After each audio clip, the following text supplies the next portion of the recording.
How's it going? Urav, welcome.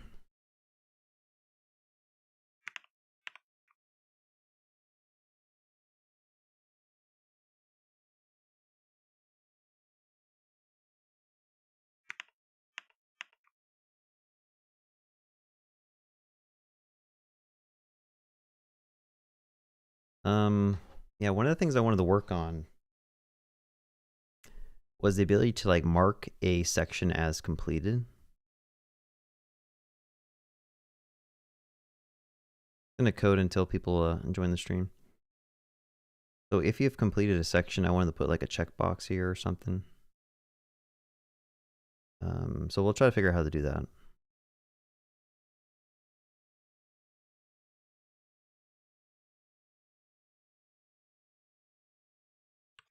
I'm also not sure if I want to just use AI to do some of this stuff or what. I'm doing it the old-fashioned way.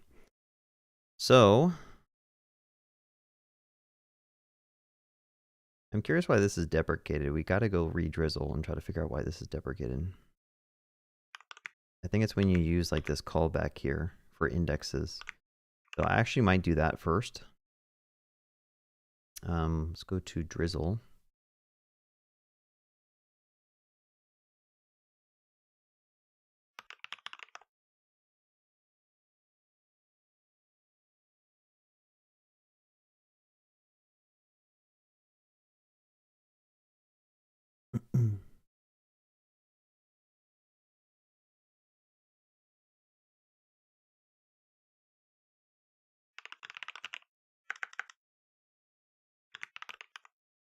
Go to indexes because that's what I'm trying to do.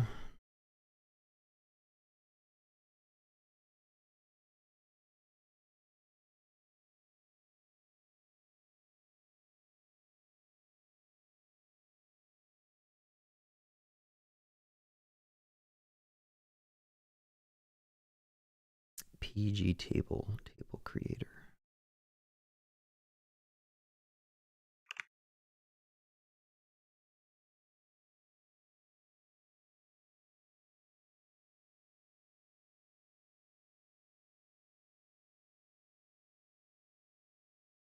It looks like the difference is this is supposed to return an array now, if I'm reading this correctly. So let's try that. And then what does the array need?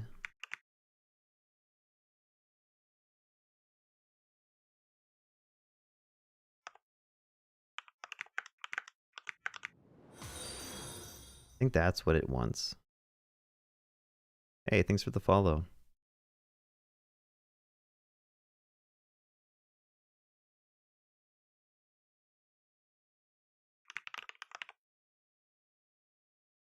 Yeah, index. Okay. So I might as well just go through and see if I can clean up those because I'm just getting deprecated warnings on a lot of stuff. So I'm going to actually just like delete this, grab that, put it here, make that happy. And then now AI should have hopefully learned how to do it. I'll just tap complete all this stuff.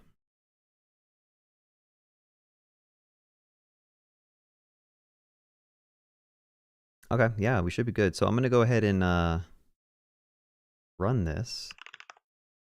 I'll say npm run db and generate, and let's see if that creates some type of new migration script.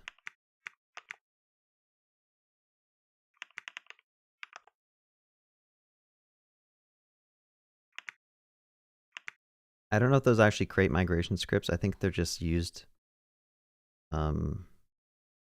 Like this is just a code change, so like I don't think it needs to actually migrate anything for this. But who knows? Okay, this looks good.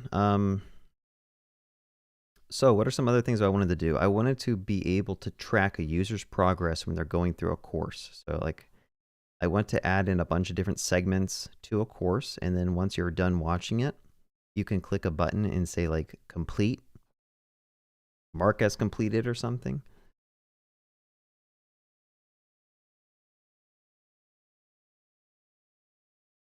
I might also go back to put some real data in here so it looks a little better. How are you liking Tanstack Start so far compared to Next? I actually like it a little bit more, if I'm being honest. Couldn't we just index a website into Claude and ask it? We could. Sometimes like it just doesn't give you the results you want. So like for example, let me stash what I just did. And I have the drizzle docs already in my already indexed. So I could basically say, can you help me figure out why this table creator is being marked as deprecated? I think I spelled deprecated wrong. And then I might even hover over this. I know I could do fix in chat, which maybe I should do too. So I'll paste that in. Okay, so let me help. Let's see if I can move this over here. Okay, so the recommendation that it said is that we should use PG table, which is already off the bat, that's wrong. That's not what we want to do. So remove the PG table creator, and then it's like doing other stuff. And notice how this is still deprecated, so it didn't fix my issue. Even though I have the drizzle docs indexed, it didn't fix the issue. So the second thing I could try doing is, I don't think this is the fix. Please reread this page and fix the warning. So you'll give it a second try, okay? And we'll see what this does. Still not fixing it. Still not fixing the issue. So that is why sometimes going to the docs and just doing it yourself is a better solution, because it just can't figure this out.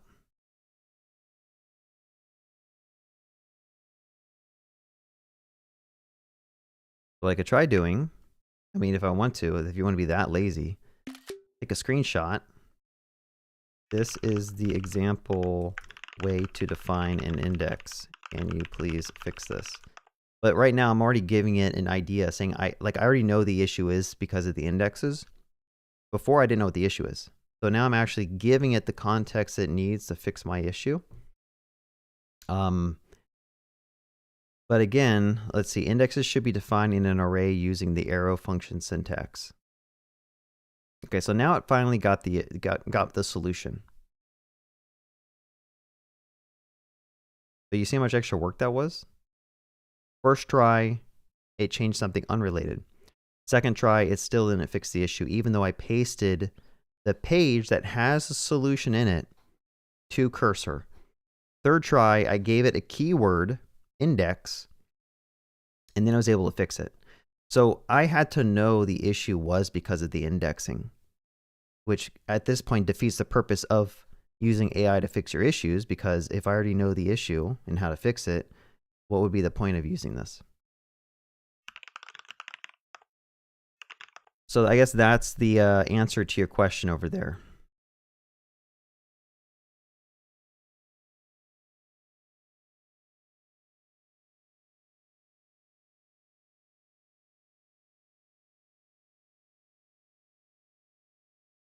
How am I not already following? That's a good question. You probably should be. Well, it's not sometimes, it's always. No, I mean, sometimes it does well, right? So it's like a matter of when you use AI and cursor enough, you start realizing like when it's going to just do a bad job. And I think it does a very bad job when you want it to get the latest up-to-date docs. And a deprecation warning is basically saying I'm using a new version of something. And 90% of the time, cursor is not going to have the latest up-to-date documentation for whatever. So I don't know, maybe there's a different way you could have prompted this or attacked it using AI, but sometimes it's easier to just go and read the docs for yourself, right? This is why we learned how to read. Let's go and try to commit this. Actually, let's make sure the app actually works. Everything should still work. Hey, thanks for the follow, Totzon. All right, I'm going to go ahead and just commit this. I'm going to say fixing deprecation warning. I think I spelled deprecation wrong. I've learned how to read, but I never learned how to spell. Oh my gosh, git push. Fingers aren't warmed up this morning. Anyway, how y'all doing? Thanks for joining the stream. Check out my YouTube chat.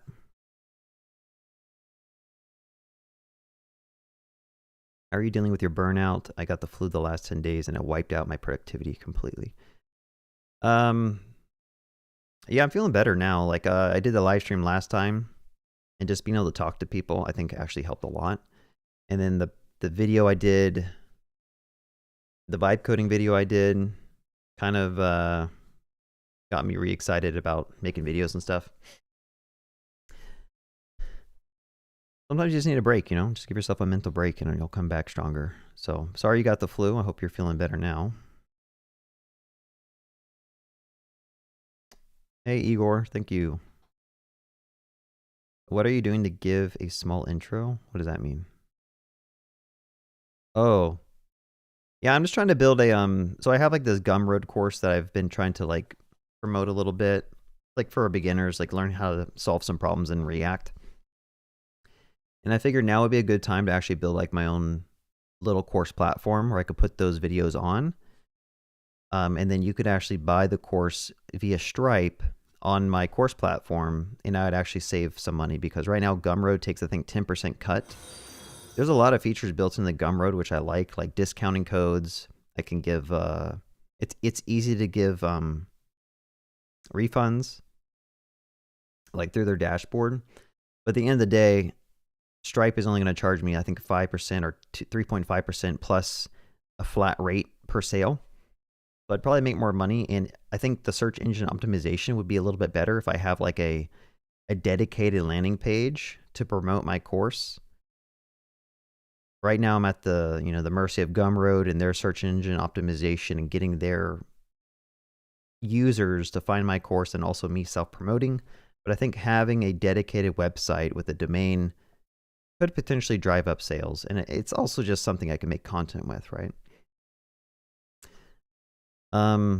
Yeah, some things I added last night. Basically, if you go and watch the video, if you click on these buttons, it takes you back to your previously watched video. Although I don't remember if that's in session storage or if that's local storage. I'm going to have to go back and yeah, it works fine.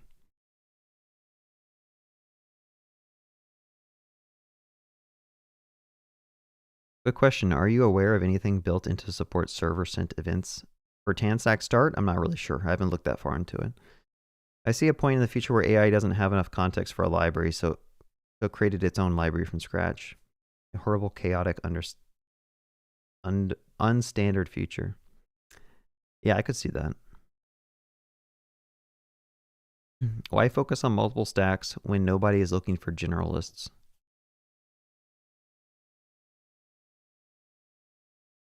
Nobody is looking for generalists. I'm not sure I understand that comment, because I consider myself a generalist and I've been employed for 11 years, so I know I know a little bit about everything. The more you know, the more valuable you are. Let's see. What's up, Matt Crampton? Just started messing around with Tanstack. Quick question, are you... Oh, it's the same question. Yeah, I don't really know. I haven't dived that deep into server sent events since Tanstack Start. Which AI API do you use? I use Auto, which I think uses basically Claude 3.5 by default.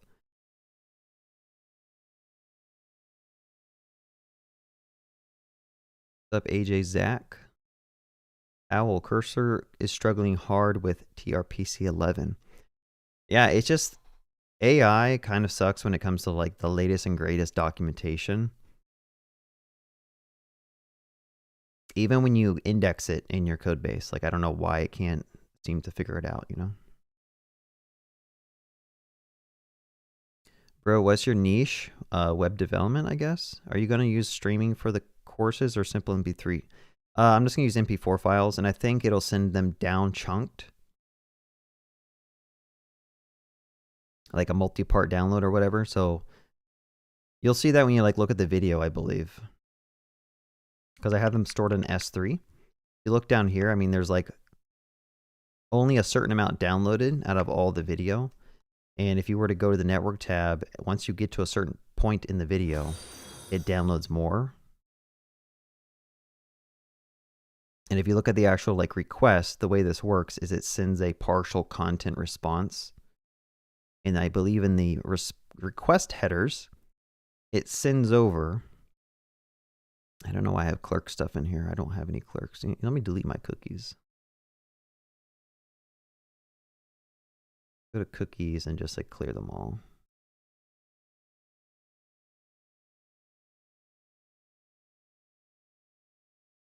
Try it again.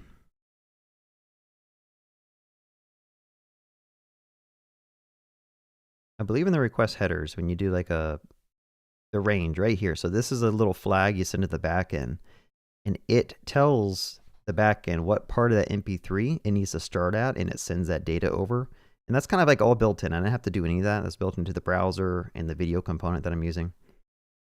So I guess when you ask streaming, does that qualify as streaming? Probably not, right? What's up, Owen Codes?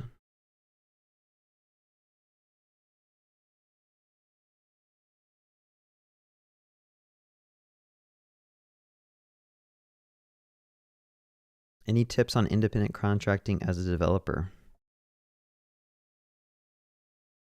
Charge a lot more than what your normal salary would be, since you're not getting benefits. And yeah, I don't know.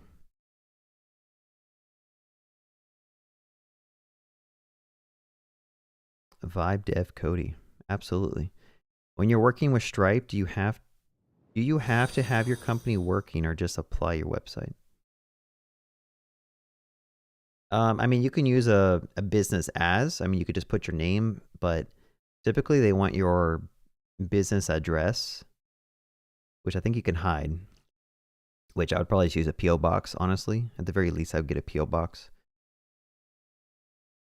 But yeah, I don't think you have to have like an LLC set up, although I do have an LLC set up. I think you can just do doing business as and put your name and put your address and whatever, and then make sure you, after you create your Stripe account, go and find your publicly visible information and make sure that your home address is not in there.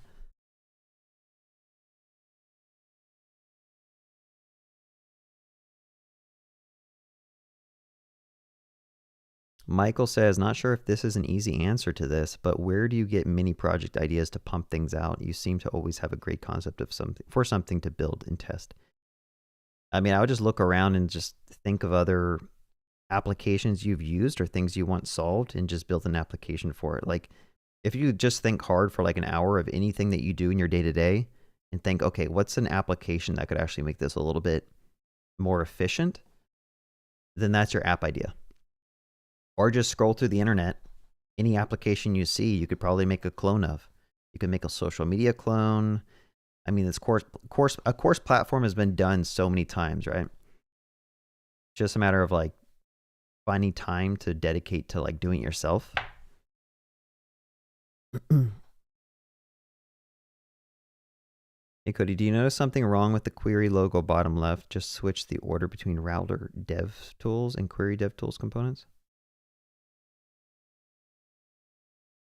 I don't know if I understand your question.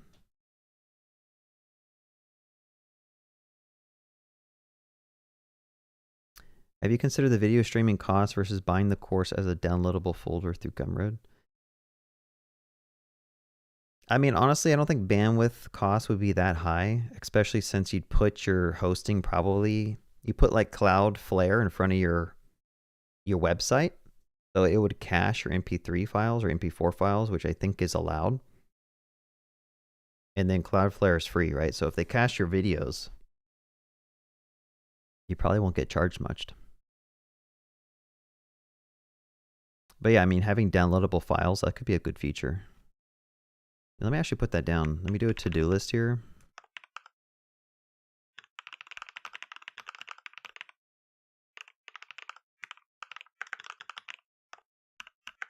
Because I think someone, like when they're watching your video, I mean, they could download it.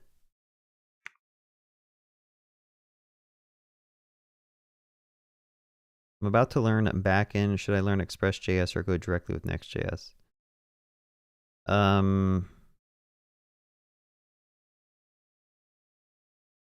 Either or. I mean, you can make API endpoints with Next.js. Excuse me. Either or. I would probably pick Next.js if you want to actually focus on just making like a RESTful API. Maybe Express.js will give you some better learning experiences. What's the best stack for freelancing? How to find clients? It doesn't matter. I would say the best stack is something that's all inclusive, like Laravel or something. How to find clients? That's a good question. That's the $1 million question, which I don't know. That's why I don't do freelancing, because finding clients is probably the hard part. And then having to communicate with them all the time about what you're building, what they want, that's a hard part. For my senior project, I'm building a course platform for the main database. We're using MySQL, and for the PDFs and vids, we're using MongoDB. What's your thoughts? I don't... Yeah, I don't know. For me, when I store files, I would store them on S3 personally. Or if you're not storing too many files, you can even just store them on disk. It depends on if you want to have like a course platform that's multi-tenant and have like a bunch of different users have their own courses uploaded. Like if you're building a Udemy, you want to use S3. I've never stored giant files on MongoDB. But I guess it would work fine too. I'm doing the same stack around 1 year. Should I start messing around other stacks too? Yeah, if you want to learn, go for it. I mean, there's nothing wrong with learning new languages and stacks and frameworks and libraries. If you want to become more proficient at one stack so that when someone asks you to build something, you can like crank it out super fast, then I would say stick with the same stack that you're using. At the end of the day, like all these tooling, these languages, these stacks, they all do the same thing. It's just a matter of preferences.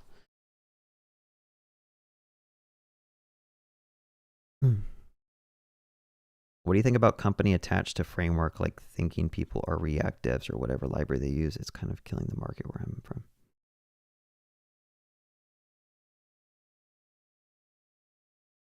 I think it's a good idea as a company. And if you have like multiple projects that you're working on, from a business perspective, it makes sense to stick to one stack, because when you hire people, you want them to be able to jump around from all your projects.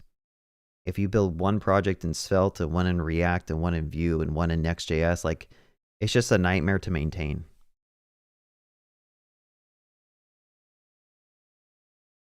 What do you love and hate about using Django? I just don't like that it's a dynamically typed language. Honestly. And it feels very... Django feels kind of magic. Like it's just like, okay, let's go to this base YAML file and add an installed apps like package. I don't know. I don't guess I have too many complaints about it. It's just different than what I'm used to.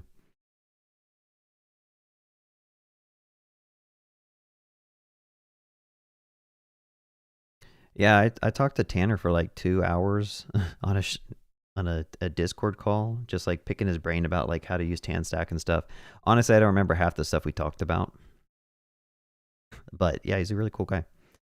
When you host videos through R2 or S3, how do you handle chunking? I mean, I have these hosted on an S3 bucket. Granted, it's a local bucket, but it seems like it's working with chunking out of the box.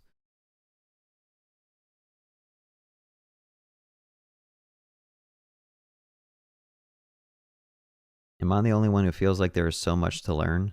Like every month I learn 2 to 3 new tech concepts, but still it feels like I don't know anything. Yeah, I mean, this industry has a bunch of stuff to learn. The issue is like you can get distracted by things that don't matter. Like if you want to go and learn a lot about Laravel or something, it would make no sense to stop and then start learning React. Well, I guess React you can use with Laravel, but it would make no sense to stop and learn about Express.js or to go and learn about Next.js or go and learn TypeScript. Right? If you want to become really, really proficient at one set of tooling, like Laravel or Django and Python, then it's like just stick to it, and you don't really have to go off and learn all these new things.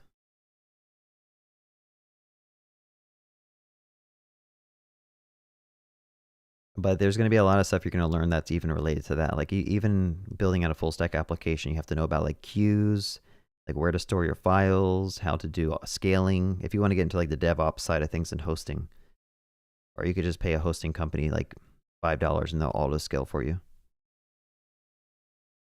What keyboard do I have? I use the built-in Mac laptop keyboard, MacBook Pro laptop. I just use the virtualized app called Clack app.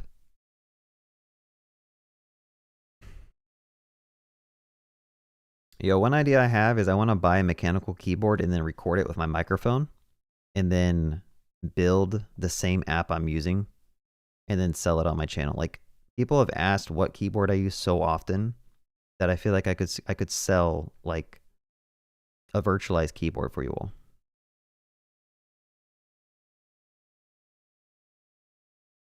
What are your thoughts about Nest.js as a learning source? I checked Tanstack and they recommend Clerk for auth, but Nest.js show to build it from scratch. It's different from my stack, but foundation is good. I think Nest.js is a good foundation.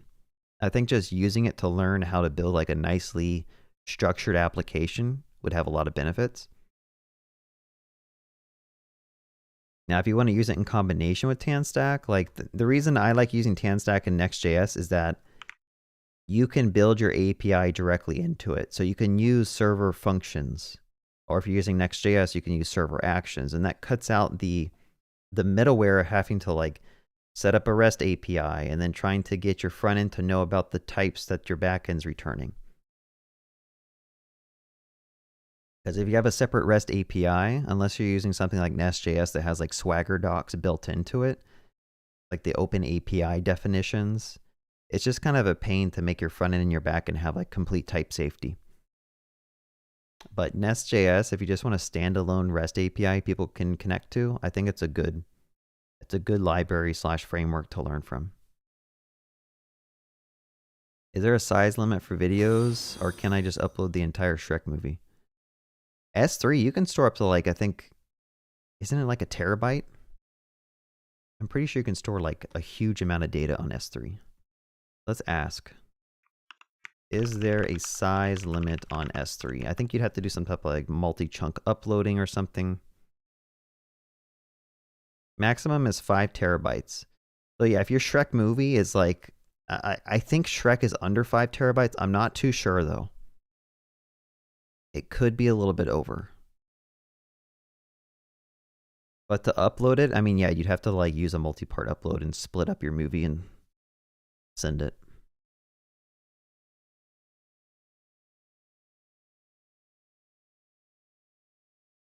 Let me, I guess, go talk to Twitch real quick. By the way, I went through a few of your Tanstack videos. Very helpful. Thanks. Just discovered better auth for managing social logins. Do you do much with middleware for managing auth state on the client server? In Tanstack, I have my server actions and I use middlewares there. So like if I have a server function right here, I'll have like a authenticated middleware, which verifies that a user is indeed logged in and that their token's valid. You'll see here I get the session token. I believe I validate it here, which does like a bunch of different database stuff. I haven't tried better auth yet. I've just gotten so burned out on auth libraries from them like being hyped up and then you use them and then you run into limitations. I've been trying to use like the bare minimum. So I'm still using like, what am I using? I think I'm using like Arctic. Isn't it called Arctic? Wait, I see it right there. Arctic. Yeah, I'm using Arctic. I think that's for the social media login stuff. And then what's the other one I'm using?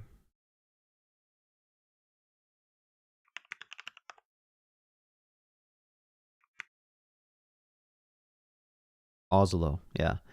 I think this stuff is still being maintained by that guy. I don't know.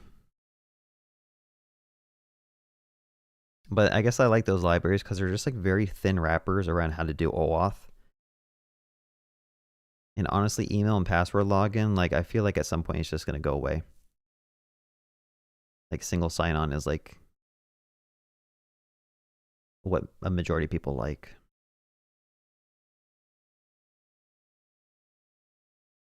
Didn't you make that in Go a while back? I did. Yeah, I made that in Go, but then I just haven't done anything with it. But I feel like if I found a way to package it so that it could be like an installable on Mac and Windows, and then I could put that on the App Store, but then I could sell like a zip package or something of different.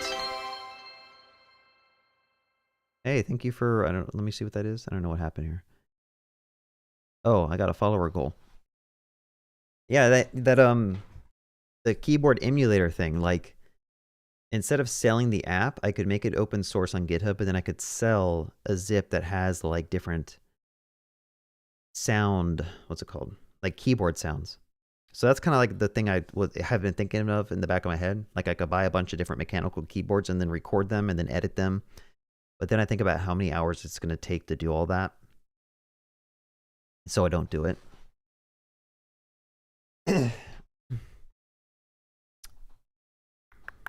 But I think it might be a fun little thing to do.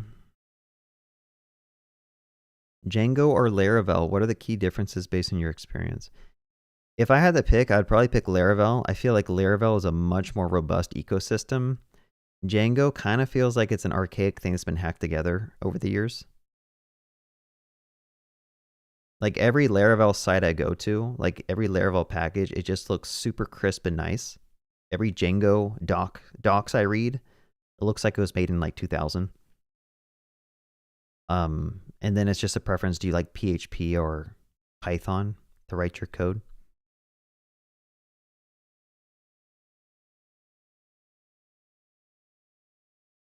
Bongin stuff. I'm the guy that is employing your application shows you know C# and C++ and PHP. I would never review your portfolio. Why? Because I know none of your applied knowledge will be good as fill in my stack exclusive developers with the same number of years experience. AI makes everyone a generalist.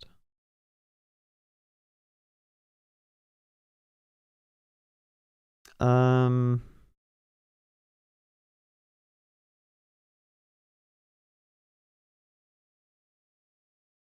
trying to understand your question.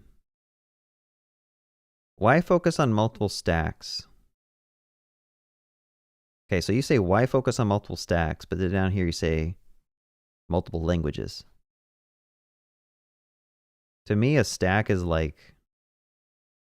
Okay, let me answer that question. I would focus on one stack. I would focus on one language, become good at it. Focus on like one framework for your backend, become good at it. But then you can branch off and just learn a little bit about other stuff on the side. But I would still have like a core stack that you use and you're good at.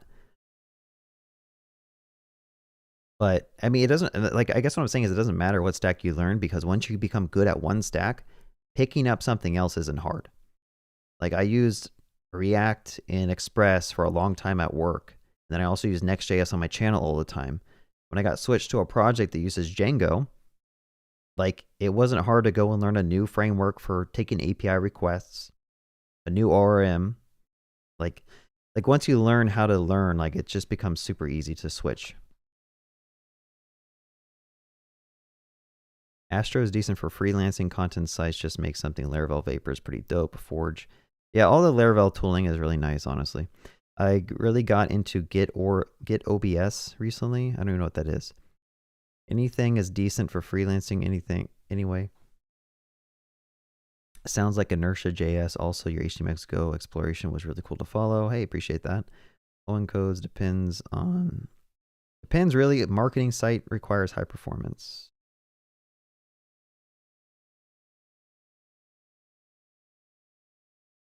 Have I given modern C# a shot? I did XNA game development a long time ago, and then also Unity uses C#, so I've played around with that stuff, but not for like building out web applications. Django sucks for migrations compared to Laravel. Yeah, I'm not really sure how to answer that one. Is there a free plan alternative to S3? Is Mongo? They give half a gigabyte free and it's cheaper otherwise. That's why I'm using it.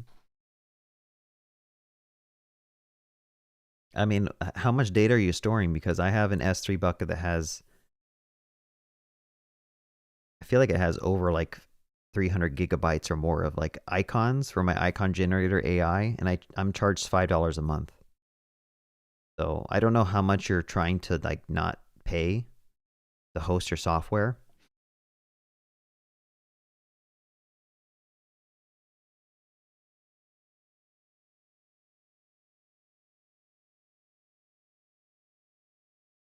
One thing I would say, it's hard to relate to some people. Like when you're on social media and you're making content, like there's people from all over the world watching your stuff. And so when people are trying to save money and not pay for a $5 a month hosting, to me, I'm like, dude, I can't even buy a meal where I live for $5. Like that's spending $5 or $10 or $20 or $100 on hosting. Like that's no biggie.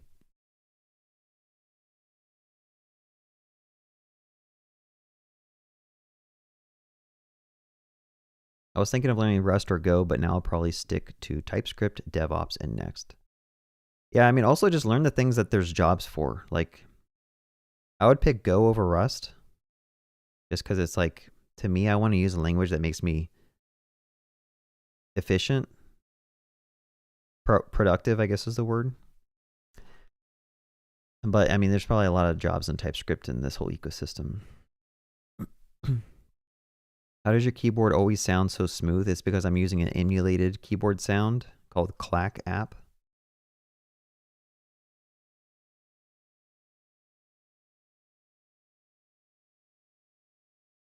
Do you think GraphQL is worth learning for industry work? I haven't learned it yet. Honestly, I've never touched GraphQL for anything professional, so I would say no. Until you get into a project that you need to use it, then yeah, maybe you learn it. Any tips on how to plan a database schema for a smaller mid-project? I don't plan anything. Find the feature you want to add in, draw an ER diagram for that one little table, and then next month when you add in 2 more features, you draw lines to your new tables and try to replan it or refactor it. Like even in this project, like right now we have a schema, and I just thought of a new idea of like, I want to be able to track a user's progress as they complete different segments. And so now I have this new feature I need. Let's just go ahead and add a new table. So I could say like, status, or let's see, what should we call it though? Progress. And I want to link a user to a segment to know if they've completed a segment. Okay, there's my planning. Like I'm pretty sure if I just look over this, this should be fine. I'm sure there's also a way to like add a relationship to this. I probably need to add like a user ID.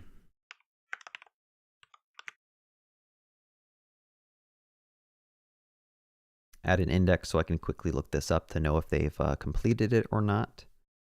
If it exists in this table, it'll be completed. Otherwise, it won't be completed. Do I want to create it at? Probably you should probably add a created at on every single table. Yeah, now it's just a matter of like using this.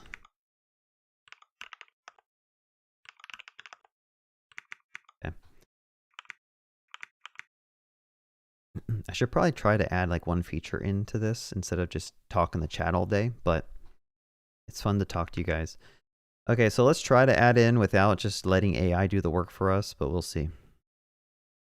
So as a user, when I'm going through a course, I just want to add a button for right now. We could add it like under content or something. What page is this? This is slug index. Let's go here. This is the page that actually helps render out that page.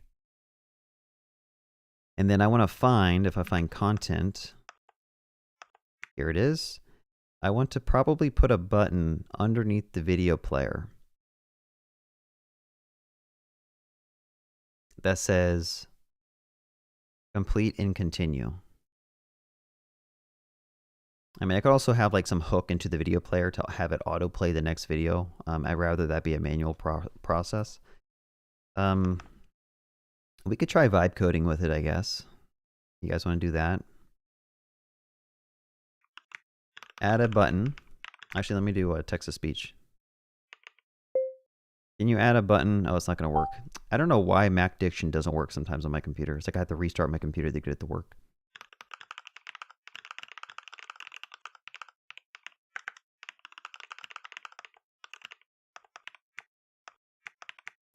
Progress. Add a button so that when a user clicks on this button, it will, my gosh, it'll create a new progress entry if one does not already exist to mark the video as watched. I know you guys can't see that. That's the problem with having this panel over here. Is there a quick way to like invert this or swap this?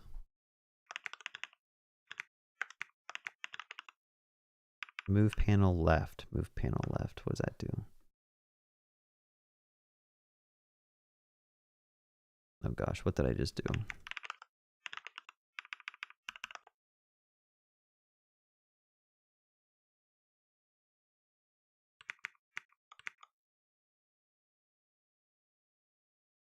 I don't know if you can. Anyway, you know what? Let's just not use AI. Let's not be lazy. I will say using AI too much kind of makes you lazy. When I could do this myself, like I could just make a new server function, and you want it to be a authenticated middleware so that your user is logged in, and I'll say mark as, I'll say continue. I'll call it marked as watched function. And what that's going to do, I'm going to take in a segment ID, and then I want to go here and make a new use case called progress.ts. They export async function marked as watched use case. And then we want to go to our models. I think I call it persistence users or something. I'll call it data access. So I'll go here, I'll say progress. I usually have a file that's related to the data model that I just created.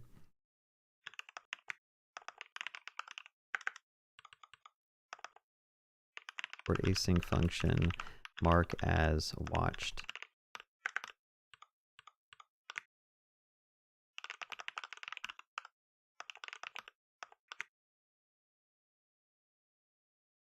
This actually will be a segment, so let's go here. I'll make one called progress.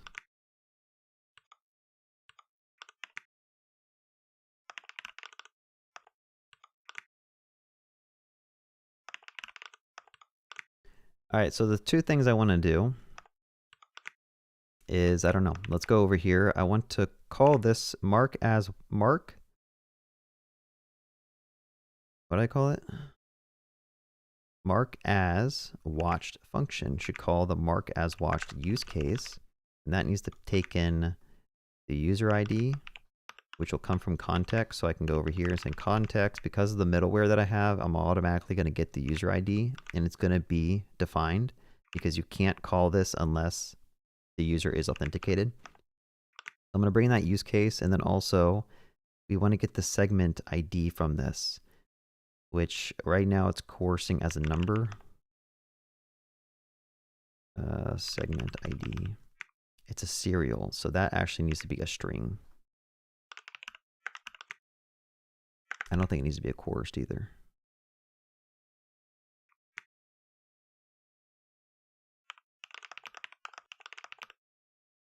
You know, yeah, I think AI might have done this a little bit faster than me, but at least I can actually explain what I'm doing, hopefully. So we'll get the progress to see if it exists first, and that's going to do a database lookup. In fact, do I call it DB? Yeah, I call it database.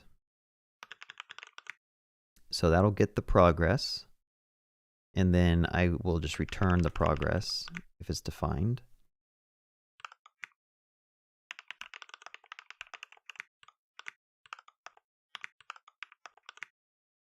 Okay, that's good. But we also want to AND this.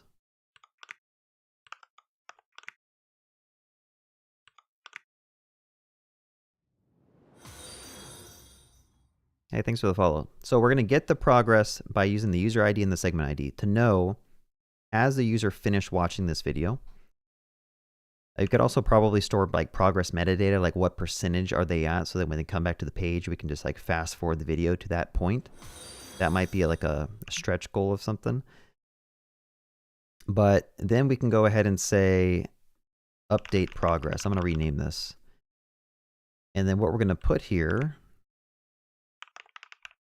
I'm just going to go ahead and just write it. We don't need to do this. So we're going to update the progress partial where it matches the user ID and segment ID. Is this good?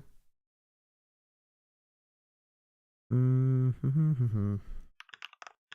going to keep it simple for right now. I'm sorry. I'm like jumping around.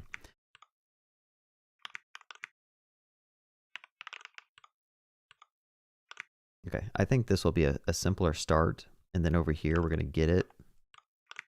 And then we're going to mark as watched.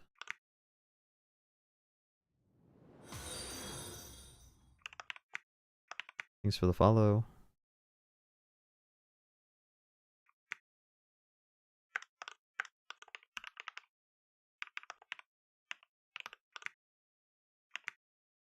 Okay, why is this still complaining?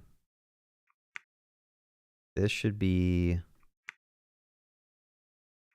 Oh, the segment ID is an ID? Oh, it's a serial, duh, okay. So I do need to coerce this. Yeah, I think AI could have solved this pretty fast. But, we could always stash and try it. That might be fun. Like, after I'm done implementing it, stash everything and just let AI do it again. Without hopefully not having it in the context. So we have a server function here that we could call from this button that I talked about. So somewhere down here, I'm going to make a button. And we're going to say mark as watched, which will invoke that server function. And then I can also, I guess I could do an async here.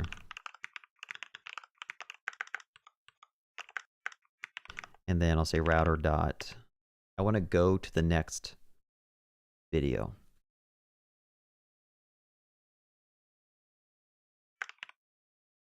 I don't think I have the router.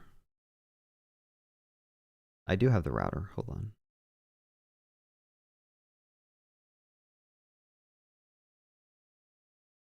I'll come back and look at chat in a second here, but yeah, why is this not... Am I missing a curly brace? Oh, that's why. So I just want to go to the next page. I'm going to do router.navigate. That'll go to the next slug. But I want to get the next slug. So how do I get the next slug? Because I have to figure out what slug I'm currently on or what segment I'm on. By the way, when I say the word slug, like I mean like here, every video has a different slug or URL. And I want to get the next one in the list. So how would I do that? I could add a next segment to the view segment.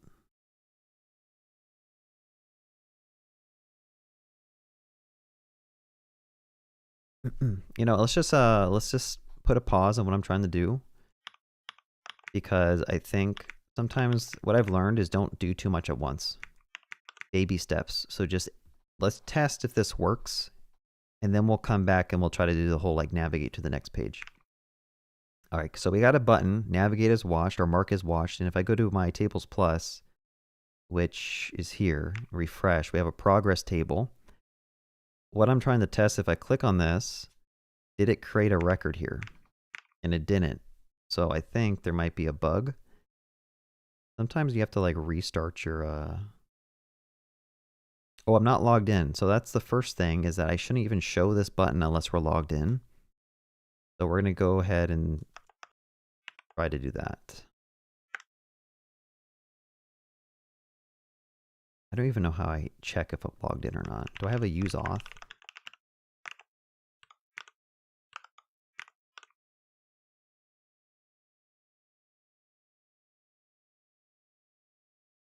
I don't remember how I do this.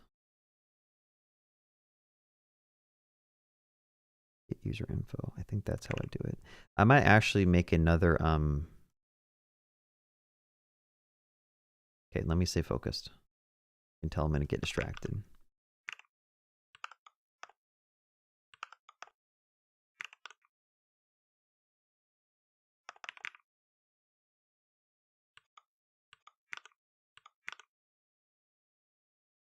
Okay, that should not show my button, maybe. Unless I'm logged in. And then later I'm going to come back and make this cleaner because that's super ugly. So let's log in.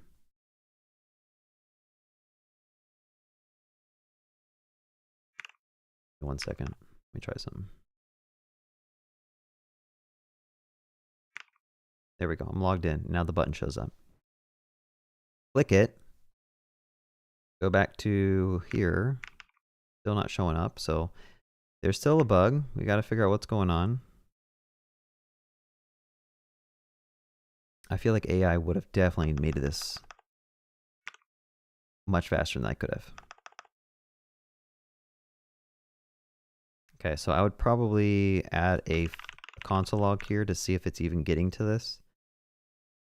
Mark as watched is being invoked. Mark as watched functions being called. It goes to the middleware. Is it getting here? Saw some red.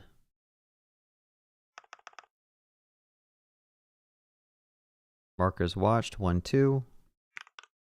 That's getting called here. Get the progress. Oh, yeah. If there is no progress, then make one. I think that was the issue. There we go. Now we got the entry.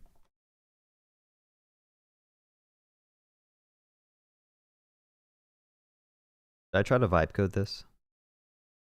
What's up, Prime Coder? Hey, what's up? Developed by Ed.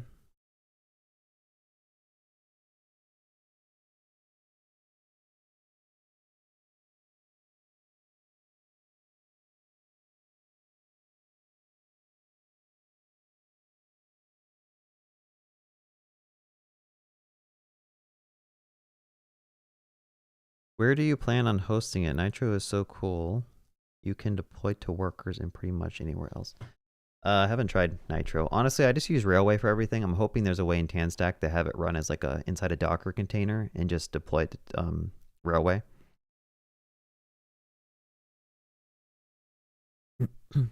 I don't have anything about. I have to look at what Nitro is, but there's some additional complexity when it comes to deploying your stuff to like Cloudflare workers and Lambdas and serverless runtimes, because typically they don't support the same things that run on your machine.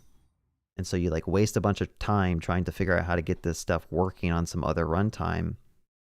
And that's frustrating to me. I'd rather just honestly have a Docker container where I know it's going to work 100% like it does on my machine, and then deploy that container somewhere. I have used Lambda enough on my career that I'm kind of like tired of using Lambda. You have any idea how to deploy Kubernetes with microservices for free? Yeah, get a sugar daddy or something. I guess a sugar mama in your case, and they could pay for it. And you won't have to pay anything.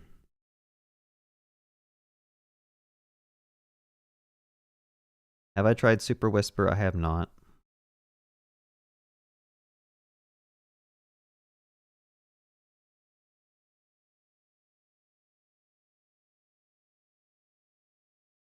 I mean, if it's a hobby project, just do it on your own laptop and then set up like a Cloudflare tunnel so people on the internet can just go straight to your Kubernetes cluster.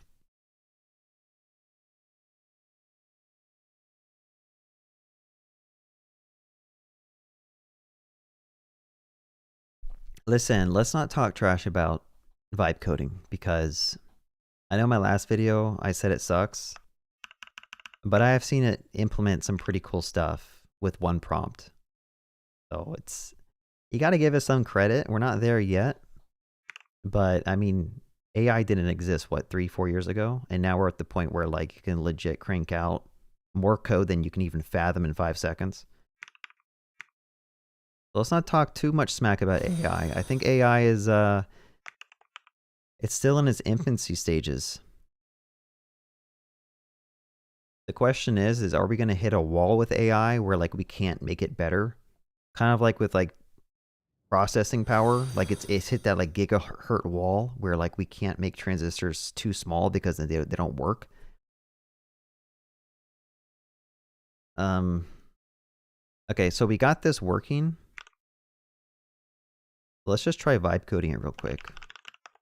I'm going to stash everything I just did. The only issue is that... Okay, I won't stash. Hold on, let me undo that. I'm not going to vibe code yet, I'm sorry. I do want to navigate to the next slug.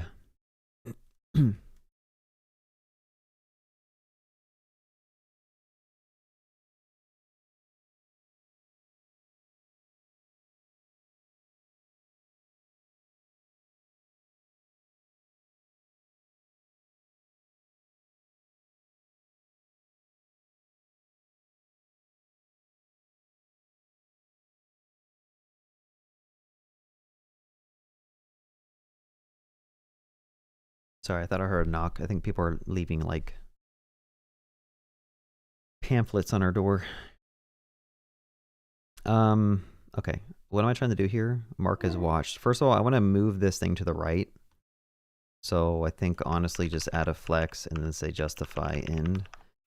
And then wrap this. There we go. See, some things, like, you just don't want to vibe code because, like, that was much faster for me to just do it because I know how to code. If you don't know how to code, then yeah, you probably want to vibe code your way to that. Centering a div. But I will say, why does this thing have padding on it? Why is there margin on this thing?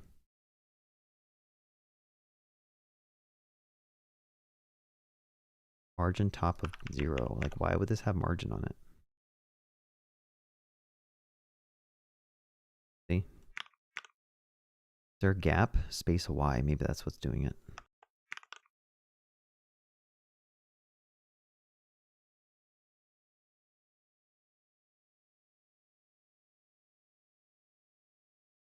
Yeah, I think the space Y was messing it up. Okay, instead of mark as read, I'll just say next video. And then add like an arrow.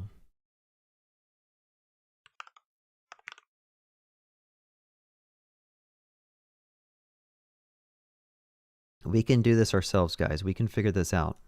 Don't let AI think for you.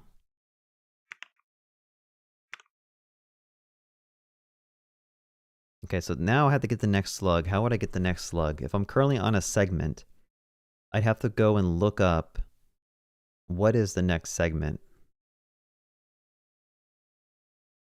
Which means we want to get... Oh, we have all the segments. Oh, I know what we can do. Use memo. I don't want to use memo. Whatever. I think this should be good. So, I'm going to go ahead and conditionally render this thing. If there's a next segment and we're logged in, this code looks terrible. So for right now, I'm going to say const is logged in. Could be that stuff. And then we're going to use that here. And we're going to wrap this whole thing.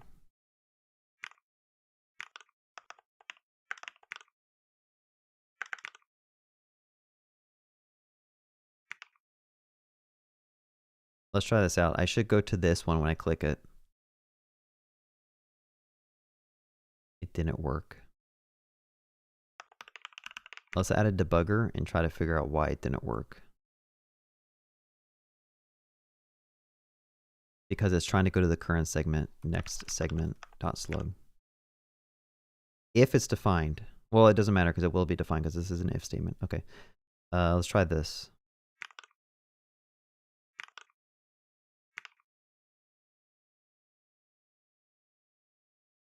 Oh god, what's going on?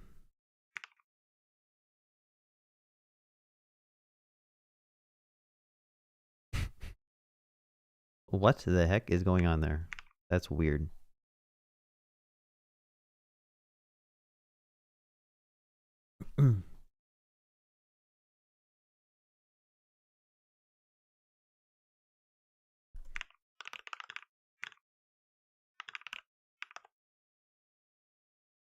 I think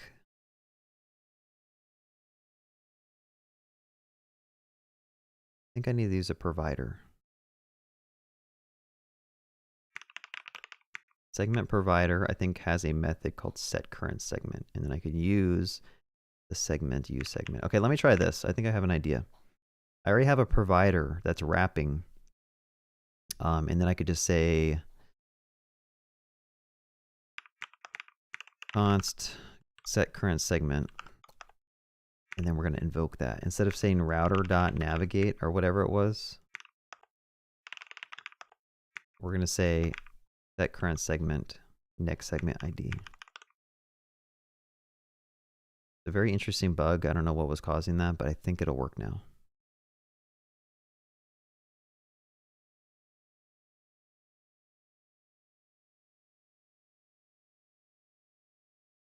You kind of skipped a segment.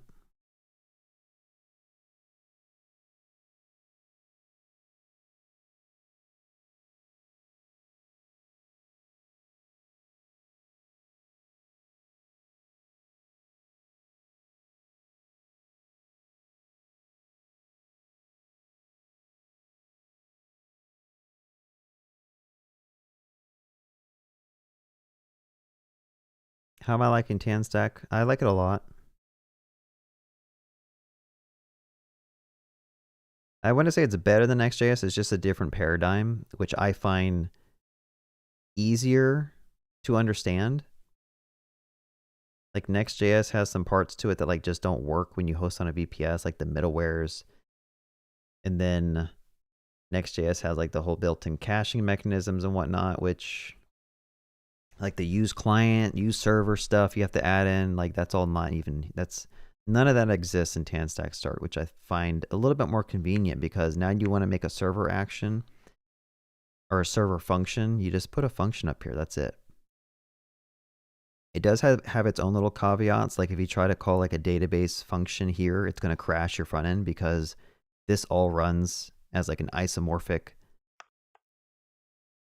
function, like it runs on the front end and the back end. And so if you have a drizzle database call inside your loader, it just crashes. So it's kind of weird that you have to basically abstract the loader into yet another server function so that you can grab the data when the loader is running.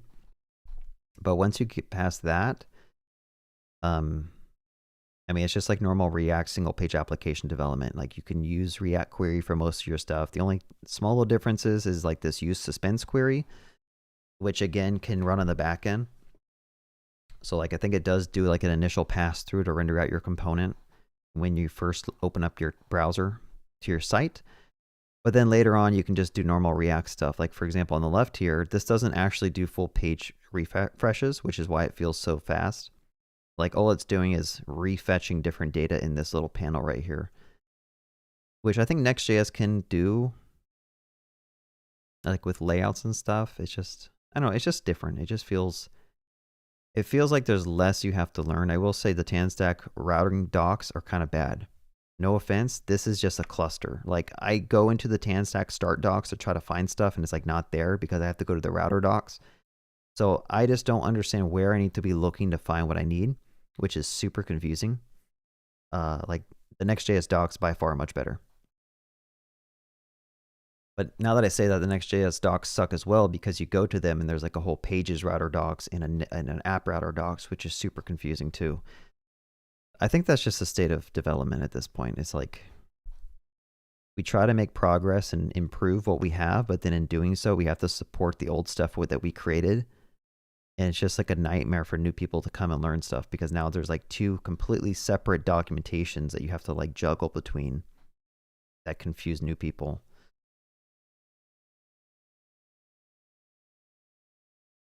Anyway,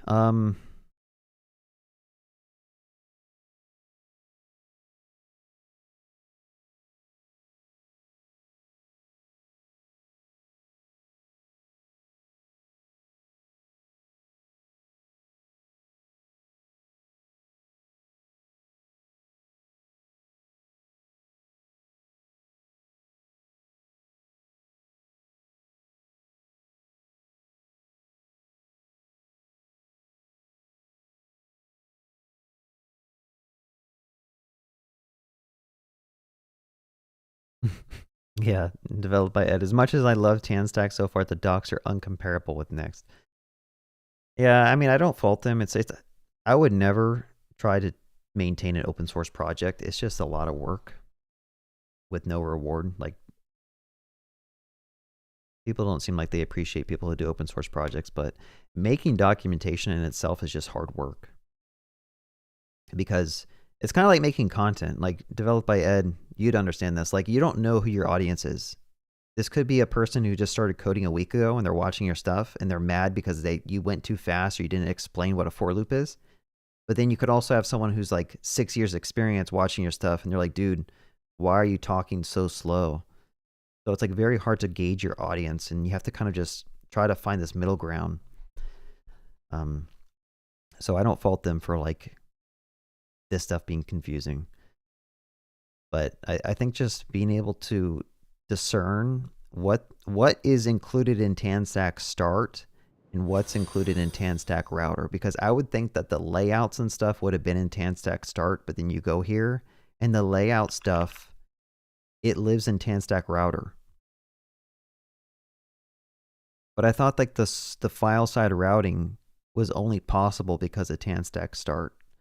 So I don't, it's just confusing. There's just stuff I just don't understand about it, and I haven't spent the time to actually read through these docs because, I mean, who actually reads through docs? Let's be honest.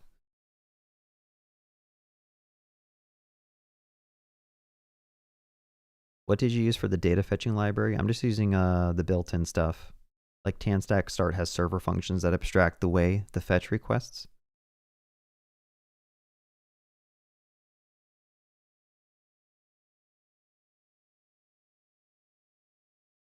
What about the DX? What's better between Tanstack Start and Next.js? I think, I mean, they both have hydration stuff. So like I've hit hydration issues with Tanstack Start and I just don't know how to debug them. Like right now, when this app loads, I have a hydration issue. I literally have no idea how to fix this. Like I spent like an hour like looking through my code and commenting stuff out, and I have no idea what's causing this or how to fix it. And this is the same stuff you're going to hit with Next.js. It's like this is just a React ecosystem problem when you're doing like server-side rendering and stuff. I mean, this might be the issue, but like I just don't understand it because this isn't code that I included. This is just auto-generated. But then it's like my app works. I don't want to spend a whole day trying to debug this crap. You know? But as far as DX, the thing I don't really like about Next.js is like the whole concept that like this use client, use server directive you put on the top of stuff. The fact that sometimes you have to like make separate files just to create server actions. What are some other things? The caching was a nightmare. I know they like reverted the caching mechanism, but by this point, like the damage has already been done in my brain. The middleware stuff where like I tried to get a Postgres driver working in a middleware function, but it doesn't work when you run it and deploy it to a VPS because the way they've coded their middleware, they assume you're using their edge runtime. It's stuff like that like you keep hitting these like death by 1,000 daggers and you're like, dude, I'm done with it. Like you go find a random package online and you try to use it in your project, but it doesn't work because they have like, they didn't put use client at the top of their stuff. So now you have to go and you have to like do a shallow wrapping over that third-party library to be able to even use it in your server function or your server component. Like, have you guys run into that type of stuff? Versus like Tanstack Start is like, you can probably find any package online and it'll just work.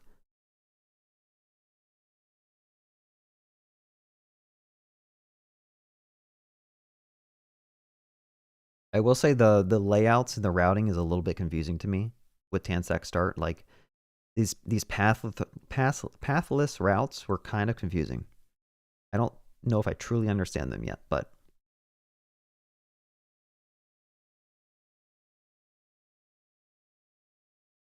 and then also like in Next.js, you'll often find that you want to like, let me stop. The main one, another main one is like in Next.js, the server actions, you can't invoke multiple of them at the same time. So for example, one of the applications I built, I wanted to be able to press a button to send off like multiple asynchronous workers. And so that would kick off like a bunch of server actions, but they run sequentially. So you like run a server action 5 times in a row, but then it waits for all 5 of them to run one at a time. And you're like, dude, why is this doing this? And then you end up having to like add in some weird hacks to have your server action return like a promise that's not resolved. And then your front end can like wait on that. It's just, I don't know, weird stuff that you run into. And then you reach your point where we're like, is this even a good solution? Or am I just like learning something that's just like hacky?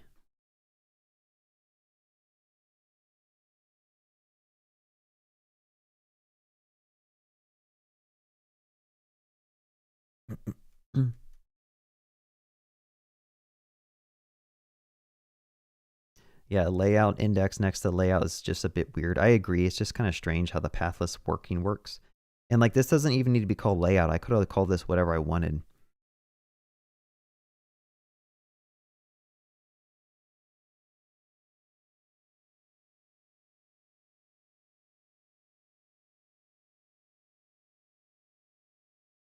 I'm just rendering JSX and Hano. I mean, that works too, but then you end up like realizing that you want a more rich client-side experience.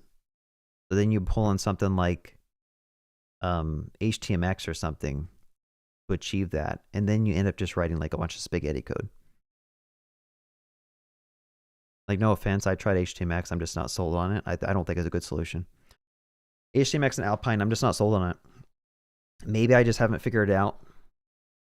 But I would definitely pick Tanstack or Next.js over HTMX.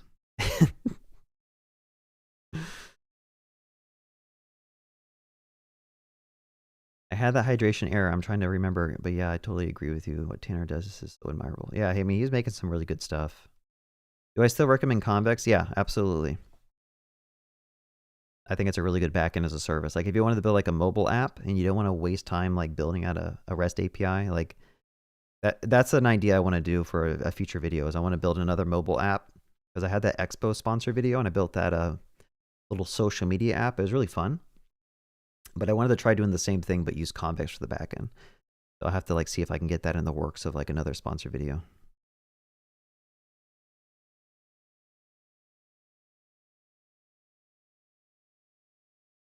Are you using Vite here? I don't know if Tanstack Start uses Vite under the hood. I think they might. Honestly, I don't know. Server action is overrated. Not a fan. Oh, like another weird thing about server actions is you can't send a file in a server action. You actually have to send like, you have to like make a form data object and then push the file into the form data object. And then you can send the form data object inside the server action. But then when it gets to the back end, you have to like decode it and pull the file out. It's just like weird stuff like that. Like, why can't I just send a file in my server action when someone wants to upload something?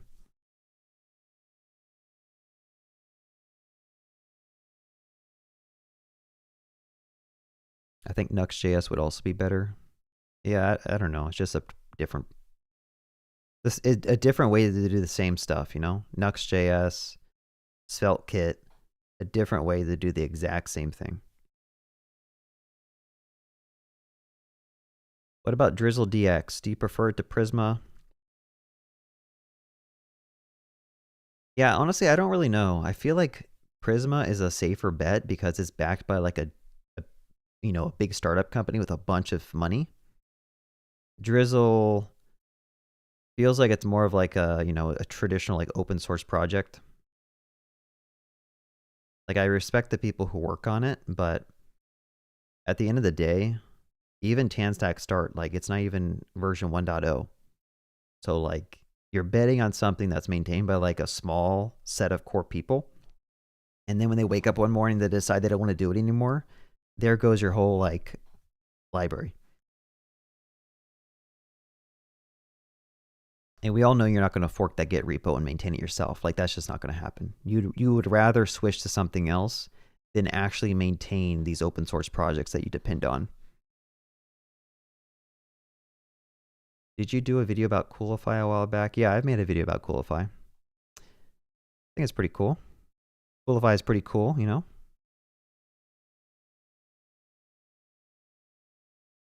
Maybe all these frameworks are made to keep us in a forever learning loop.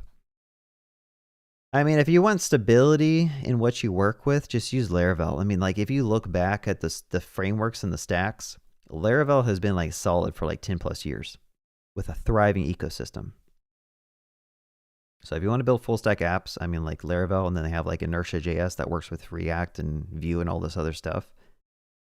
I don't use Laravel, but I would probably say it's like the safest bet out of all this churn I've seen in this industry. Staying away from JavaScript is probably your safest bet because it just, every year it's something new. Like people are just always trying to reinvent the same wheel and make it a little bit more shiny next time. Just use one of the 5 flavors of unstable cache. Okay, that's another thing with Next.js. The fact that they're promoting us to use things that are prefixed with unstable underscore. Like, why are you even talking about this in a conference? Like, why are you mentioning these methods that are unstable? Like, I know they're trying to like teach us and lead us into it, but I don't know. It's just weird. Like they're releasing stuff that's not even ready.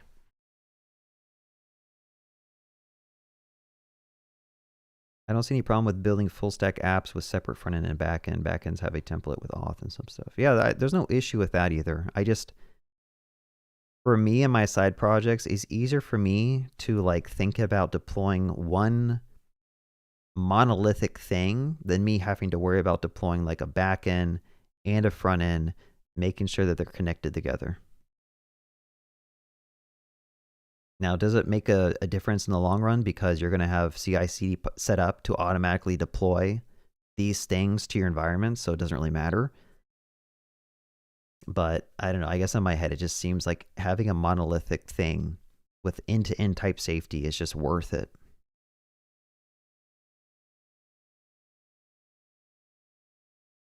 Why not you go back to React Router? Honestly, I just never, something about Remix I just never vibed with, you know? Drizzle doesn't require a binary. Did Prisma change that? Oh yeah, that's the main reason I got away from Prisma, is like I tried to deploy my stuff to a Lambda and then like I had to build and bundle a binary onto the Lambda function with like a Lambda layer. It was just a nightmare. I don't know if that's even a thing anymore in Prisma. They may have moved away from that Rust binary. But that was just another thing about like the library that I'm like, this feels wrong.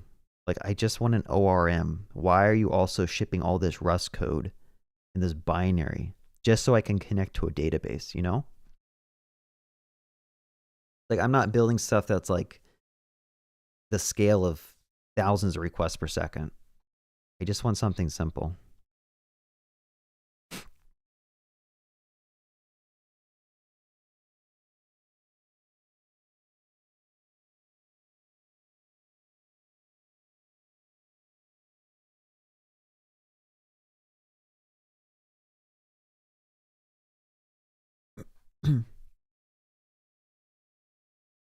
They announced moving away to pure TypeScript. Moving away from what? Like they're moving from TypeScript to something else?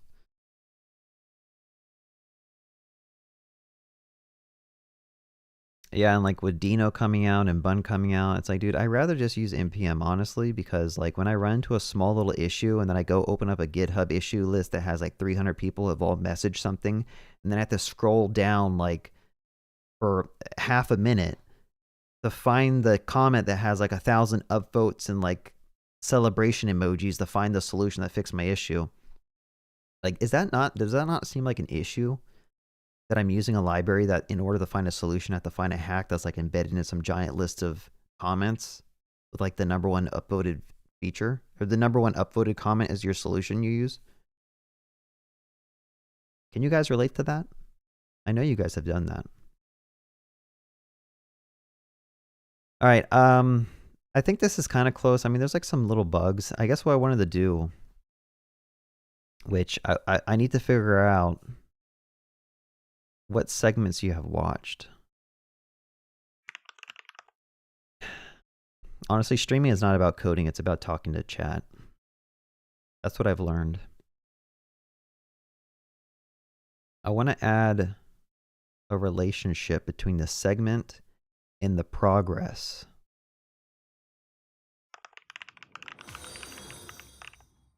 segment progress relation. Hey, thanks for the follow.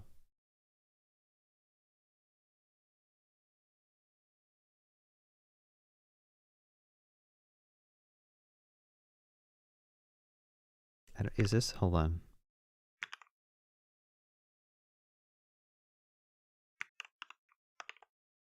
Like, let me give it the drizzle docs. Drizzle.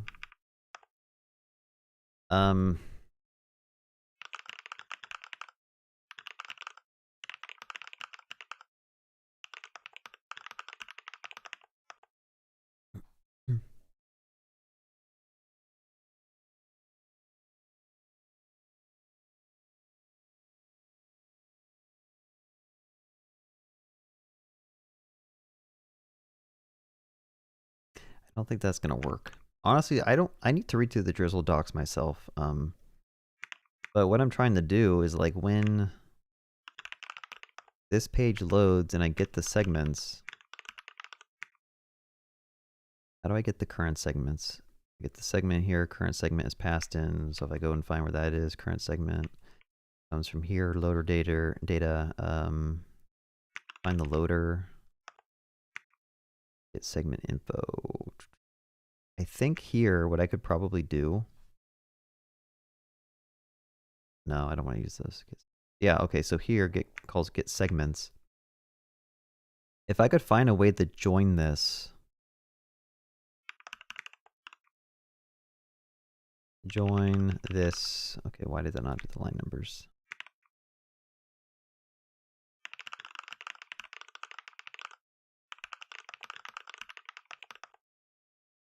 I'm gonna be lazy now.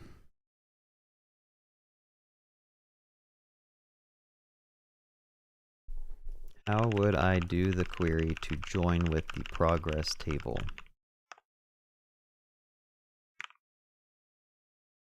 Probably do like a select from inner join, honestly. Oh, let's try this left join. So select from segments, left join on progress, where the user ID matches. Yeah, I need to make a different function here, actually.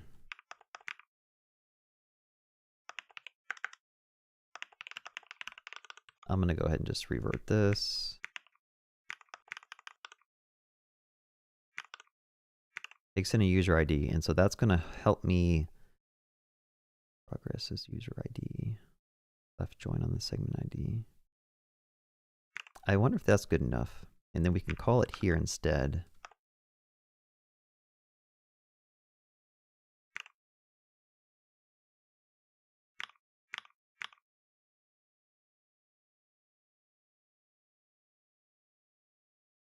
Oh, these are supposed to be use cases.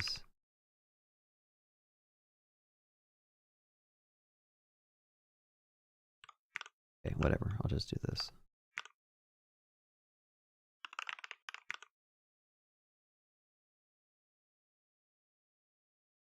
Unauthenticated middleware. What am I trying to do? This is tricky because like I'm using, this could be undefined potentially. And so like if it's not defined, I should probably just return the other query. So I could just return this.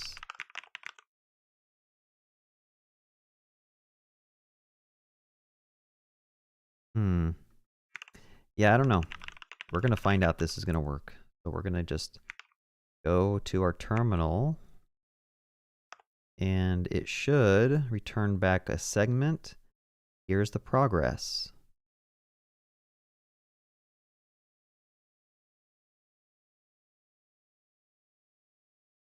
But I feel like I should have done a different type of join because we have multiple segments. Hey, thanks for the subscription. Thanks for the Prime.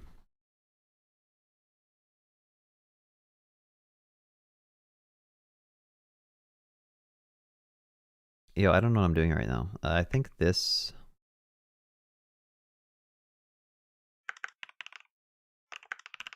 Let me try a right join. Maybe that's what I needed to do. I'm rusty with my SQL joining.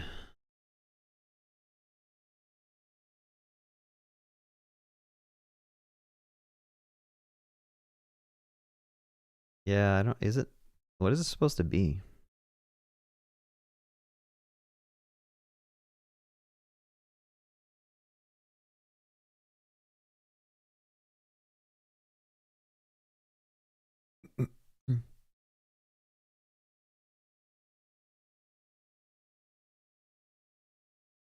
Yeah, I mean, no offense. If you know Next.js, like, there's tons of websites out there that are working with Next.js, and they work perfectly fine. A random question: have you ever dealt with narcissistic coworkers? What do you think, and how do you deal with them? No, our company is actually really good at like not hiring a-holes. Like, I don't think I've ever worked with someone at my current job who just isn't a good human. Like, we just have good vibes all around.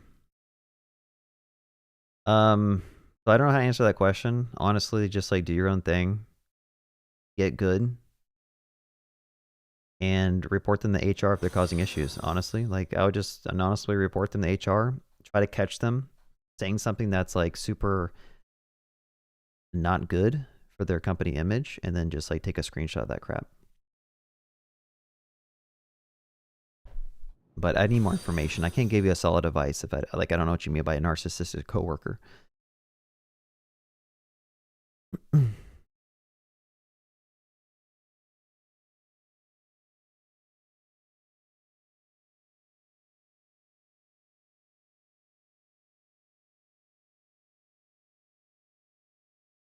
Make a video about deploying Next.js to a VPS with horizontal scaling. Honestly, I would just deploy it to like a service that scales it for you, but probably use Coolify. I think they have built-in auto scaling.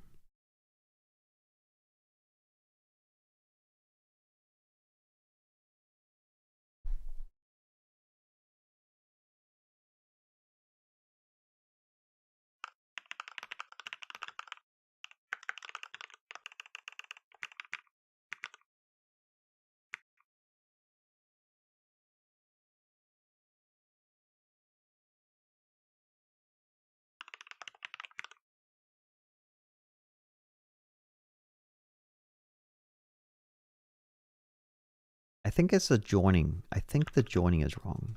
I think I actually want to do this. Bet you that's it. I wanted to send back every segment, but maybe that's not it.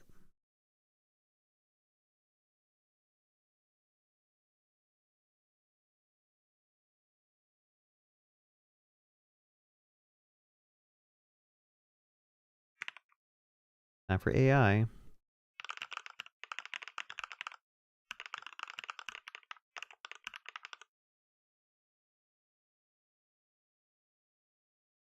Hold on, get segments. Let me read this. Get everything from the segments. Left join on progress, where the segment ID matches the progress segment ID, and the progress user ID matches the currently logged in user ID.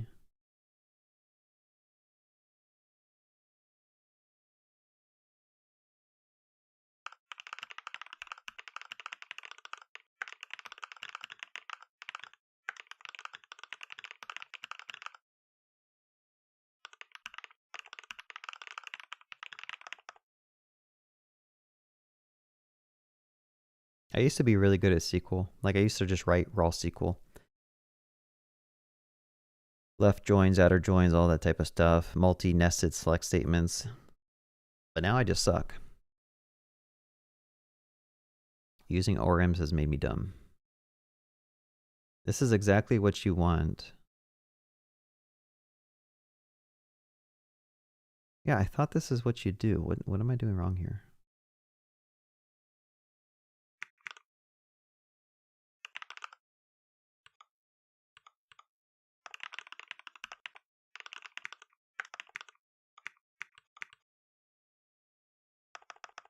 Wait, I saw progress null. I think this is working. I think I was just confused about something. Progress null, progress null, progress null, progress and it's defined. Yeah, okay, this works. I don't know why I was looking at old logs, I think. All right, we're cooking now. The only difference is I actually want to return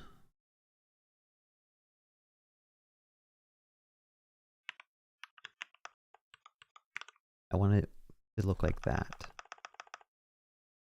so that it shows up.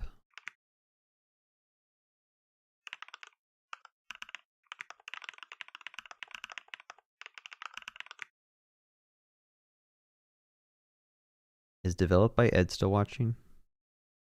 Probably gone by now. Let's see.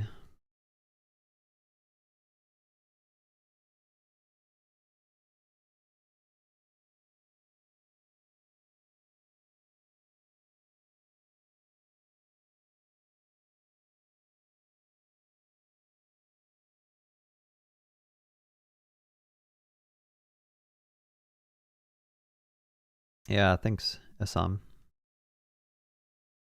Thought it was.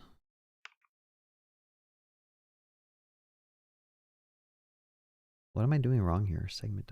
Oh, that's what I wanted. There, now they're showing up. Okay. You know, my brain doesn't work like it used to.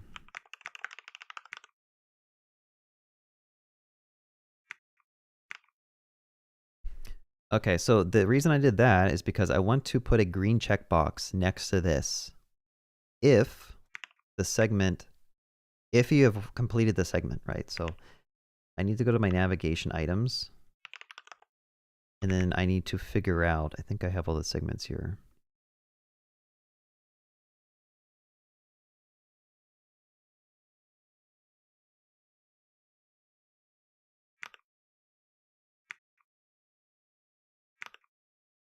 I need to fix the typing though, because I do think there's something that's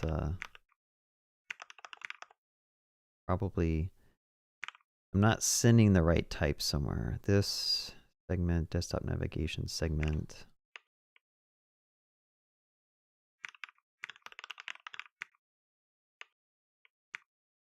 Use loader data comes from segments. Where's my loader? Yikes, I should put this at the top. Get segment info. That's calling the same function. That should get the segments. Okay, yeah, I think what I want to do though is this whole type. I think I want to do this.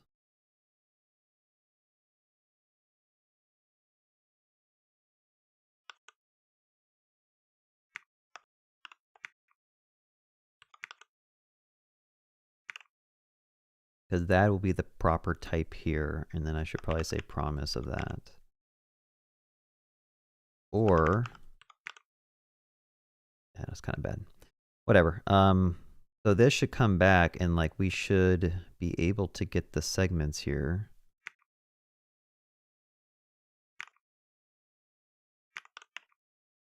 But then like we're passing it different places. So like segments, if I hover over this,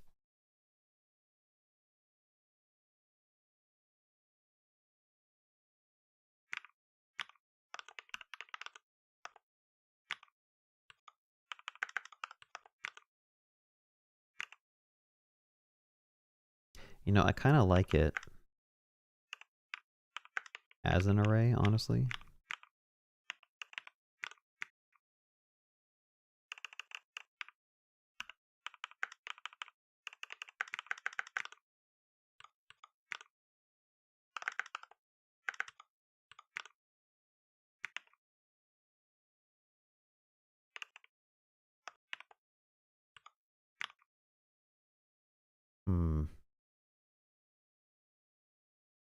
Sorry, my brain is still thinking. I feel like I can figure this out.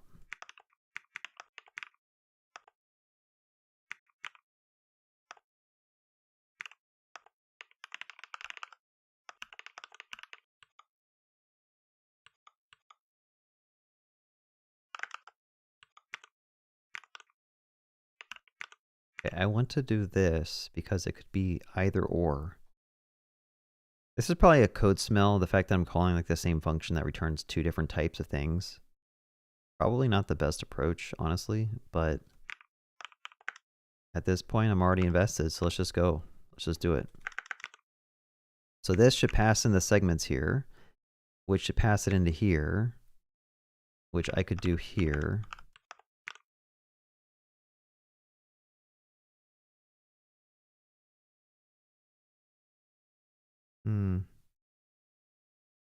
And I thought of a better way to do it, but I'm not gonna do that. We're gonna go down here where we just want to show a checkbox if we've already seen this. So I'm gonna say if segment the dot progress, if it's defined, then just show some type of like, I don't know, show a green check if progress is defined. That's all I wanted to do.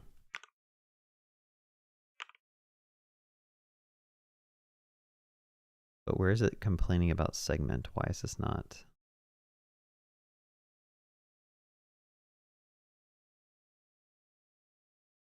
Module segments.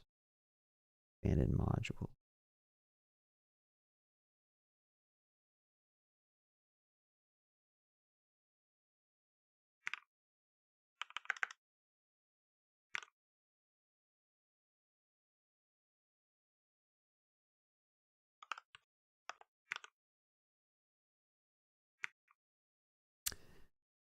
Maybe I should be vibe coding. Maybe I'm just not good at coding anymore. Maybe I should just accept it. That my brain can't think like a coder anymore. I've ruined it with AI. Well, I got the checkboxes working, which is pretty cool. So it works. I have to fix these type issues. So now if I were to go, for example, to this one, click on next video, boom, we get a check. I'm gonna commit this before I lose this progress because I think it's working. Adding the ability to mark a segment as done and display a green checkbox in the navigation. Cool. Now, one thing I do want to try out though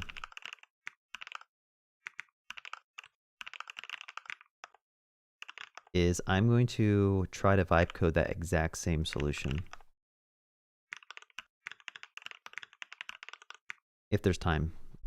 I'm almost 2 hours in. This is not TRPC.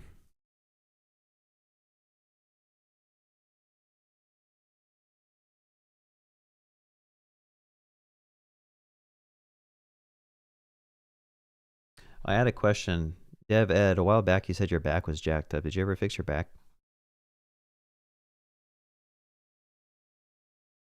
I feel like it's like 2 years ago I watched a video of you saying that your like back was jacked up and you're going like to physical therapy or something. Left join. Ooh, what game are you playing?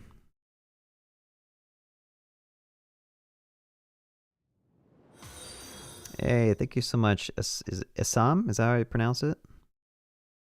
Appreciate your donation. Your super comment.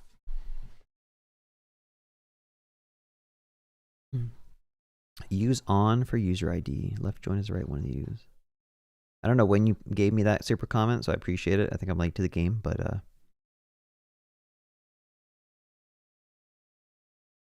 did you use the new Drizzle Relations v2 API?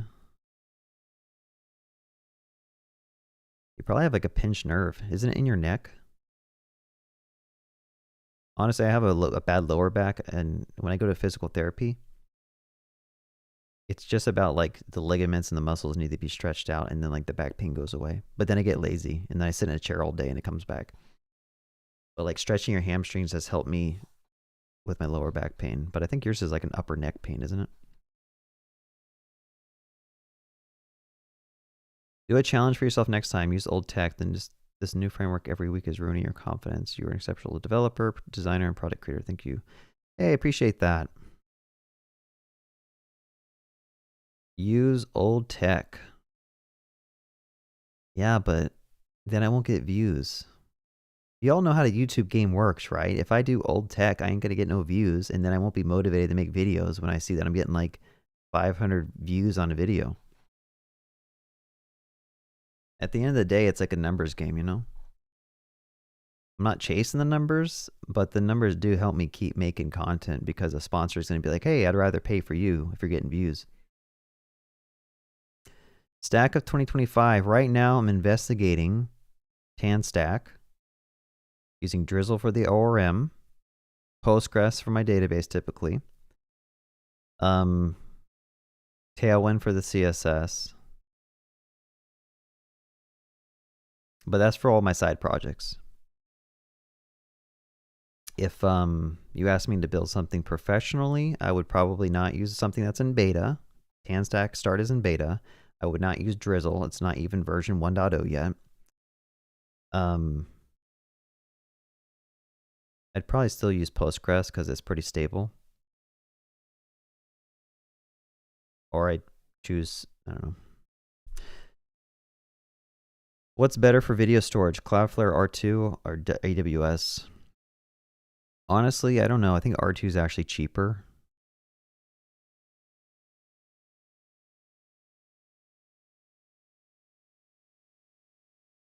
Add salt helps with the hydration. We got a dad joke in here. Add salt helps with hydration. At least I think it's a dad joke.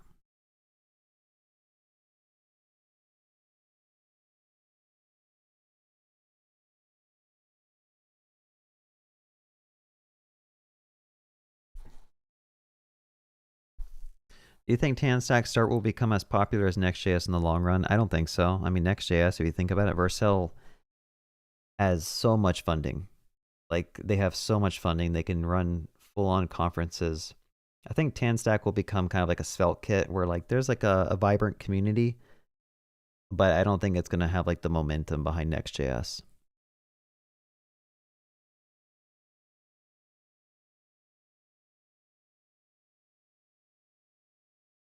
But you know what? You never know.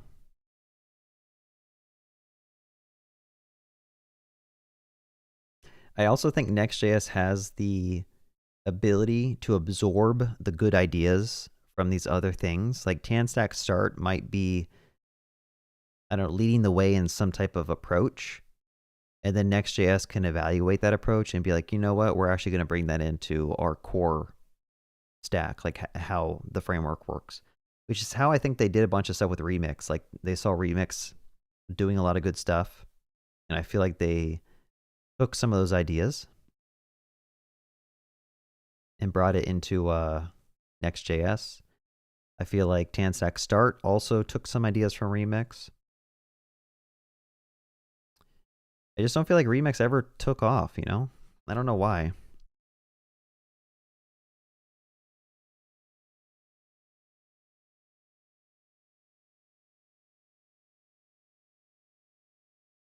Yeah, I mean, develop by Ed. If you do figure out that hydration issue,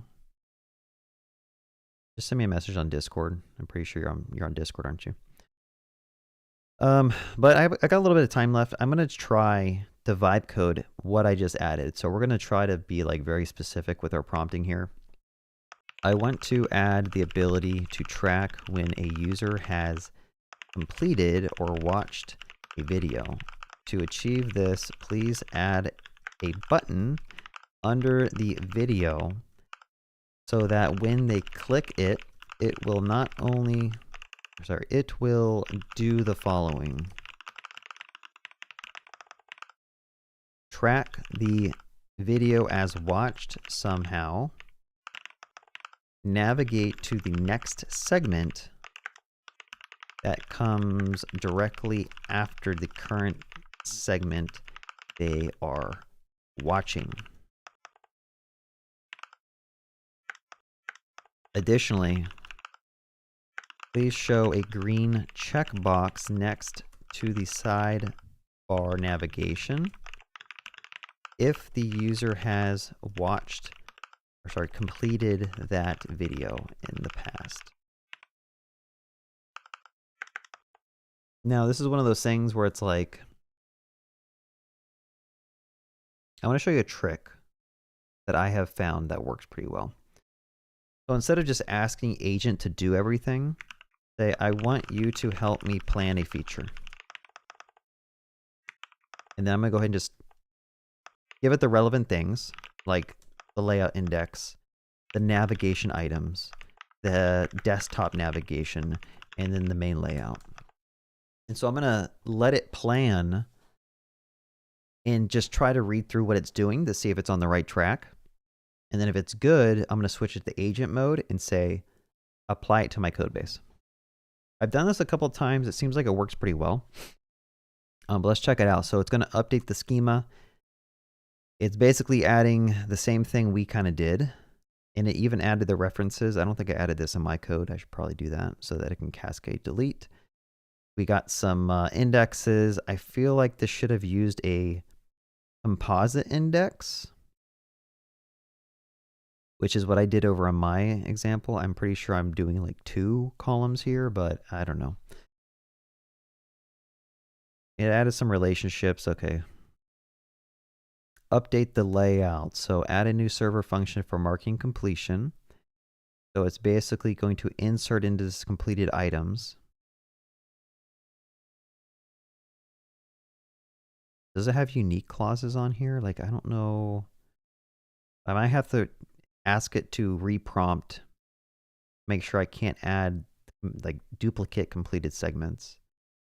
Update the segments and then include the completed segments. Okay, so it's doing a different approach. It's going to query for all the completed segments by my user ID. That's not a bad approach. It doesn't have to do a database join, which can reduce some strain on the database. And then we get all the completed segments. I kind of like this approach better, honestly.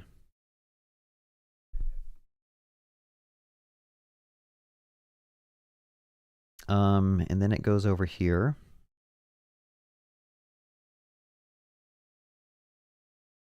Handle complete and continue. So it marks as completed, finds the next segment. Okay. It goes to the next segment. It shows a toast. Oh, it even added a toast. Way to be. Way to be AI. Update navigation items to take that in. Is active, is completed.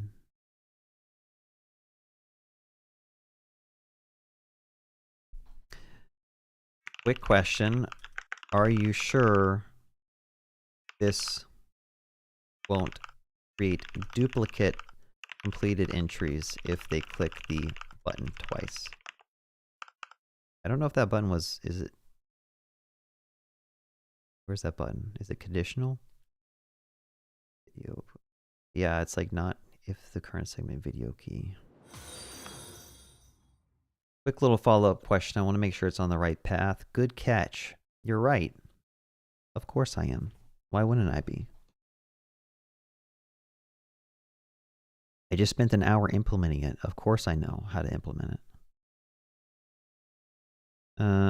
Not null references, blah, blah, blah. Add a unique constraint. Okay, so it's adding a unique constraint. Good job.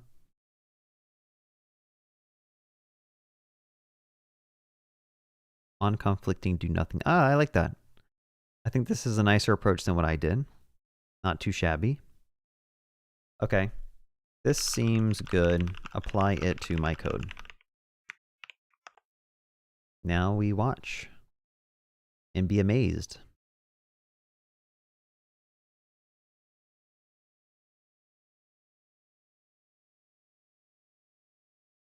Have I looked into the Medusa.js? I have not. I use Cursor. I've been using Cursor for like a while now.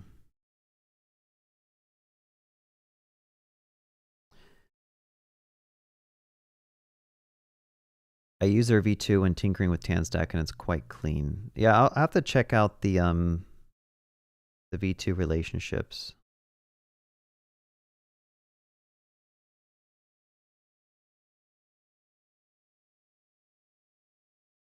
It avoids someone marking everything as watched and not learning anything. should be a button to mark as unwatched. Well, I mean, if they want to mark everything as watched, I mean, that's their prerogative, right? If they actually want to like not learn, yeah, I'm not sure how I feel about that, but I appreciate your suggestion. I'm trying to think about it.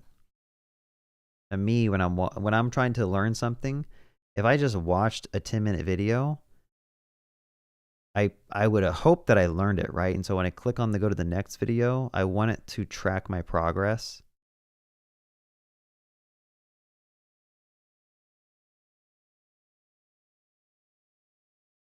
Do you use the agent mode? Yeah, I do. Sometimes it's good, sometimes it's garbage. Like right now, it looks like it just broke my API a little bit. Well, I think I broke it because I need to actually do a migrate. I might have to do a reset. Hopefully I don't break my database this way. I think I just broke my database.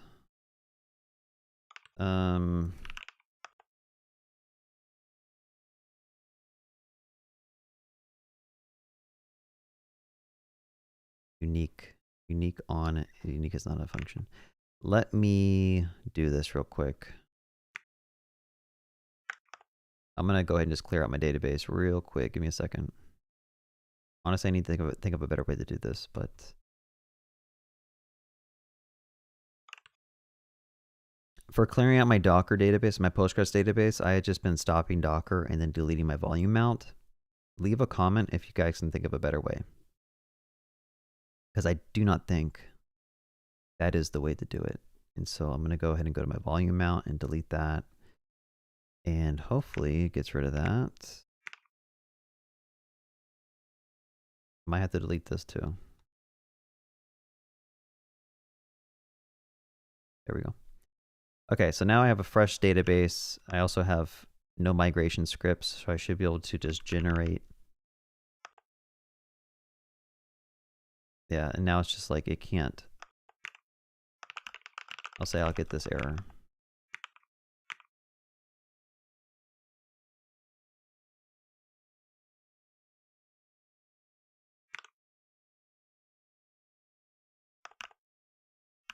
Okay, I don't know what it fixed, but it fixed it. And now that it fixed it, let's see if it worked. Now I think I do need to like log in again. Give me a second, let me log in. And then I read property of undefined ID.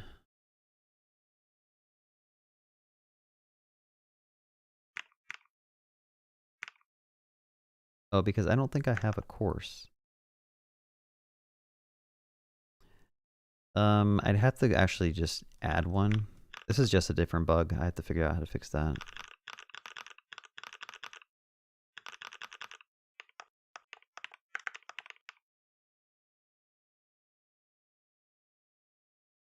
Okay, I don't know what's going on now. We got a segment. The slug is this. Very descriptive name. Read property of undefined DB. Now I'm getting this error.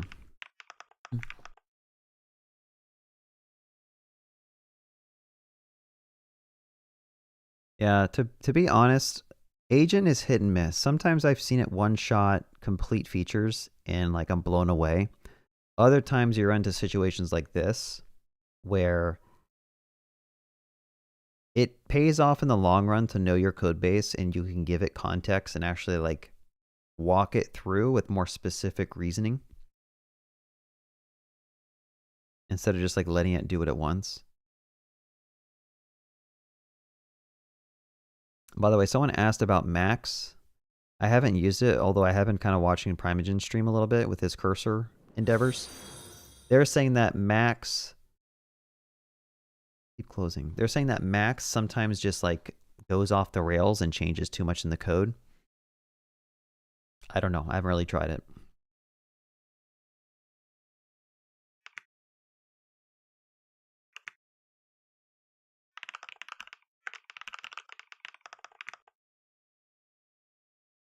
But I will say doing vibe coding just feels kind of gross. Like,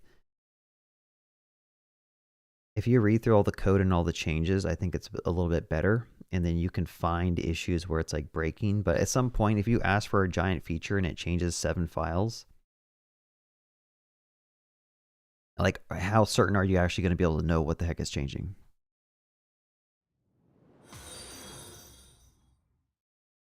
And then sometimes it gets stuck on like the most basic problems, and you're like, okay, I could have done this myself, but it's working now.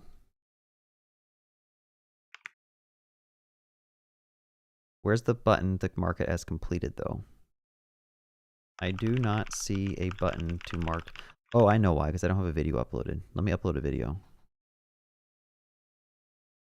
Let me go to movies. I'm sure I have one that's small. Here, it's 5 megabytes. I upload that. Okay. Complete and continue. If I click it, progress saved. You completed all the segments. Where's my checkbox? Did it even create the record? Hold on. It did create the record. If I click it again, doesn't recreate it. That's good.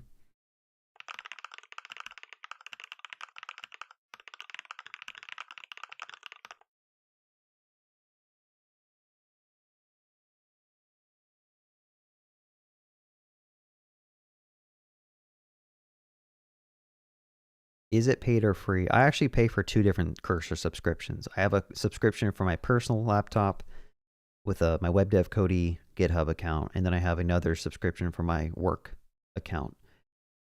I think you can do the free account, but like after using it a little bit, you're going to run out of credits. It's $20 a month to use it. What if I had production data? Yeah, I mean, I know this is all locally, so I didn't really care. If it was production data, I'd have to spin here and think. I'd actually have to think about how to apply the migration. Constrain it with UML and test and documentation first, then agent with that context. Yeah, that's actually a really great approach. Like, you can draw diagrams and give it to Cursor, and you can give it good in markdown files that describe what you're trying to do. I could probably take screenshots and add in little, what's it called? Like prototypes, like mock-ups of what I wanted. And that just gives it a bunch more context of like how to solve the problem. Look at that.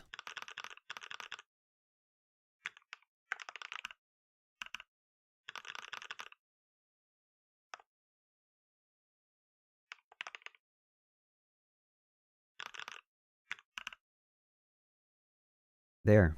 I mean, it seems like it's working.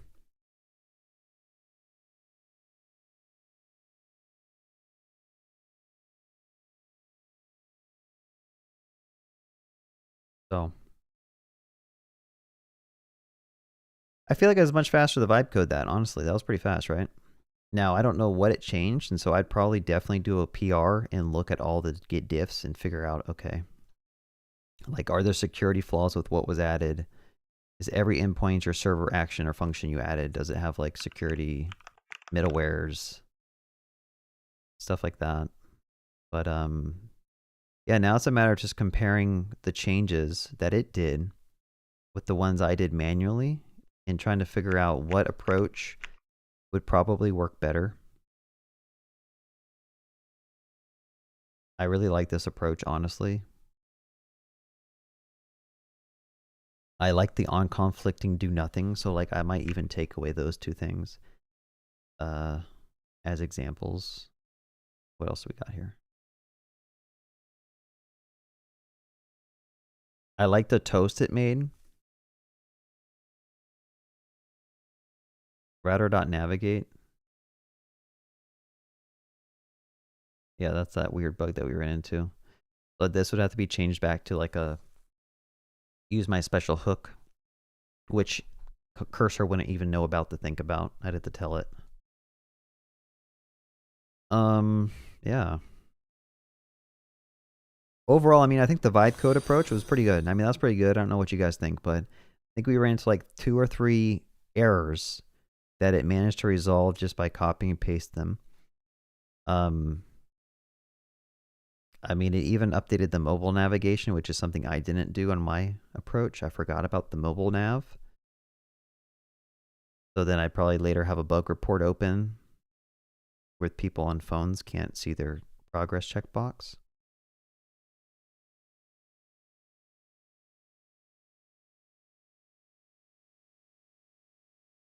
What about the schema? Is their schema better? They need it completed segment. I kind of like that. I think I was calling mine progress. It really had a hard time trying to figure out how to do these indexes, and it like crashed a couple times. And I also don't know, like, I don't know if we really need an index on both user and segment, but I mean, who cares? Like, I don't think this is going to cause any performance issues on the database. Unique constraint. I don't remember how I did it. But yeah. I'm going to go ahead and just stash though. I'm going to go back to main and just use my approach.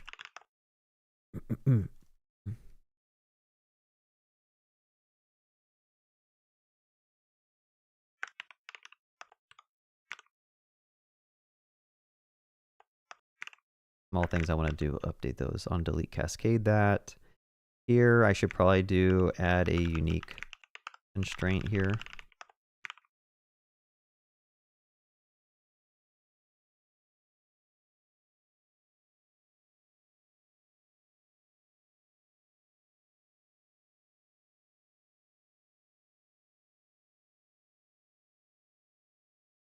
So that's pretty good.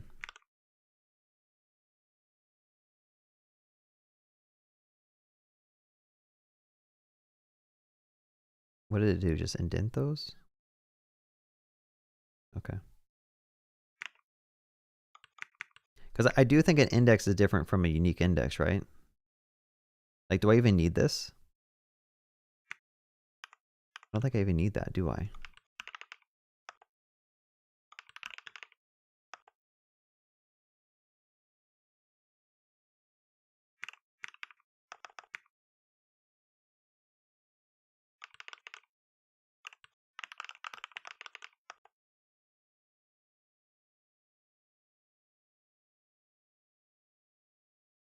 Courses, what is that coming from? Oh, seed. Okay, good thing I ran that.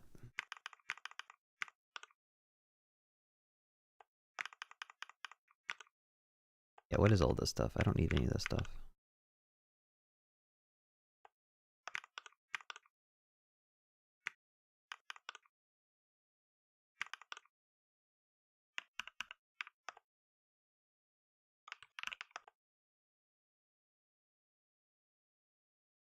Bear with me. Trying something out.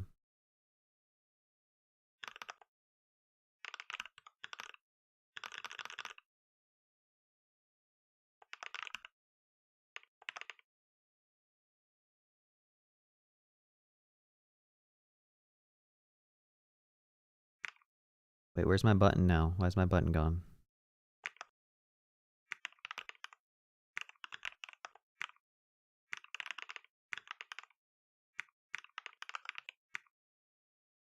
If we're logged in and there's a next segment. Oh, yeah. You don't have a next segment, so that's going to be problematic. Like, I want to be able to complete this last video. So I think instead, I might just go here and then like, we'll only change it to the next segment ID. Maybe we can actually go to like a done page. I might just do that. But then also, I'm going to go ahead and just say, please add a toast notification when they complete the... Actually, no, that'd be annoying. I don't want that.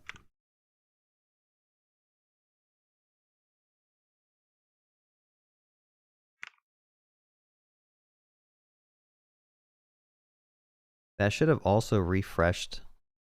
I think I need to clear the cache. Somewhere in my code base, I'm fetching get segment info.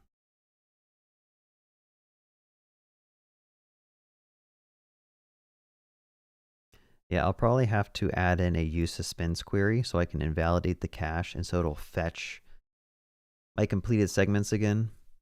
Or I might do the approach that the vibe coding did, where I'm just going to go ahead and fetch all the completed segments as a separate data structure instead of doing the join. Because I think that'd be much easier. But I don't know. It's probably a good stream, 2 hours.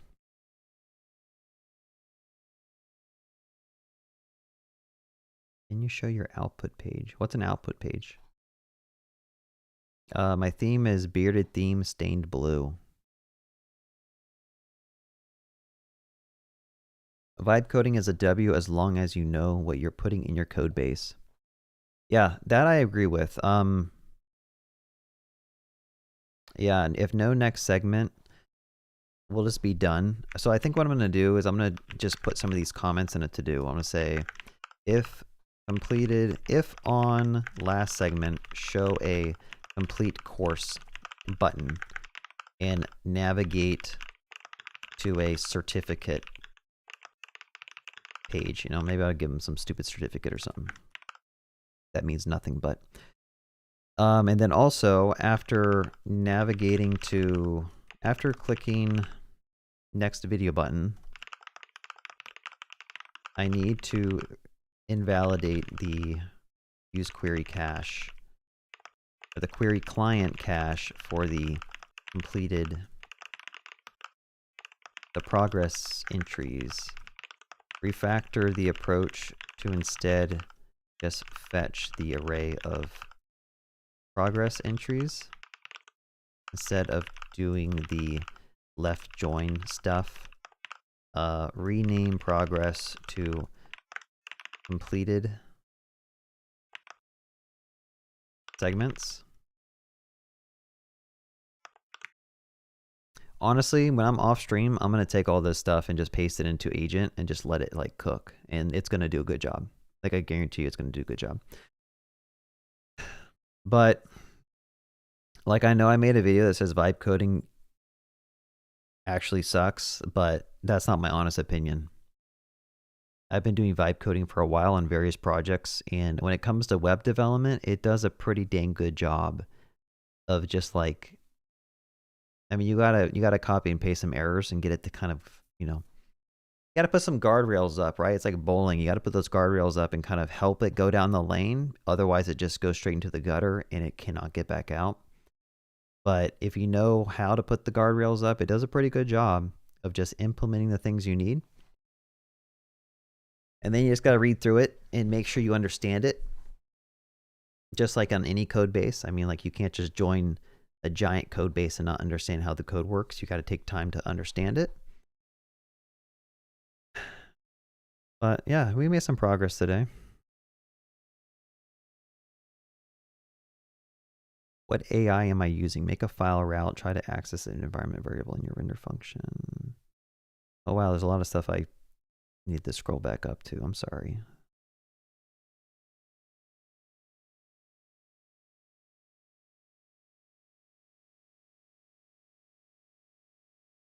Just create an npm run script to delete all the tables. I do have a db reset that does that. It calls a db clear, which calls this clear TS script that runs through and drops the schema and all the drizzle stuff. So when I use ShadCN UI, customizing colors is a game changer, but color design is not easy. Yeah, I want to kind of customize the colors here because ShadCN has a very like basic look to it. Developed by Ed asked 15 minutes ago, I'm sorry for being so late, are you calling process.env in one of your file routes? Seems like that throws that exact hydration error. Oh, really?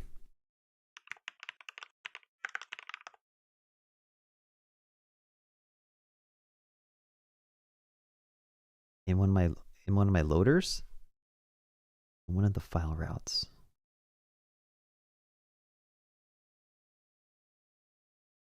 You might be onto something though. So I'm actually using like a .env file. And that file has all my secrets kind of hooked up. And so I'm wondering if maybe I'm loading that in and that's getting imported accidentally from like one of my other imports.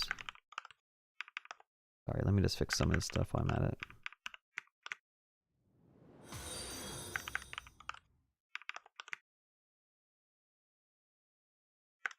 Hey, thanks for the follow.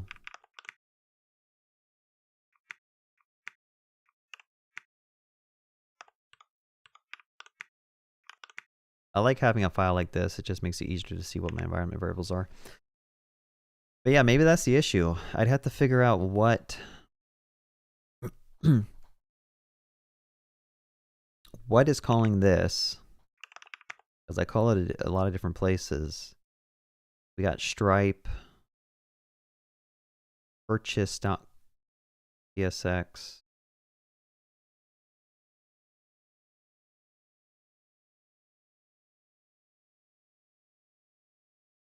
But I think it would have to be public env.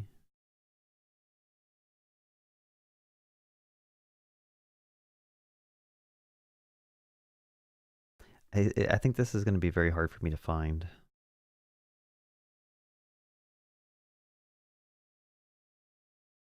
That's the webhook. Storage that's only used in the back end.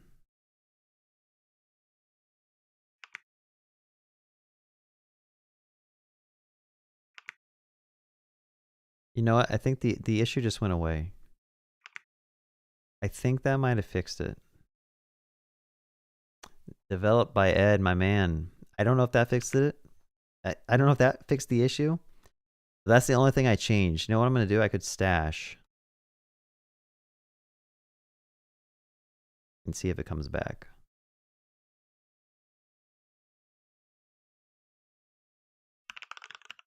But that might break my app.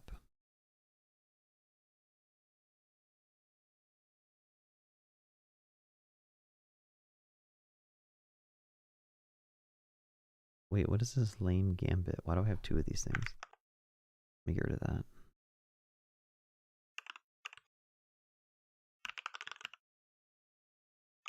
that. It's like I wanted to stash. I'm just going to assume that fixed it. You know what? I'm just going to assume it fixed it. Because I could stash and like verify if it did, but honestly, I'm just going to say that was it. Like that had to have been it.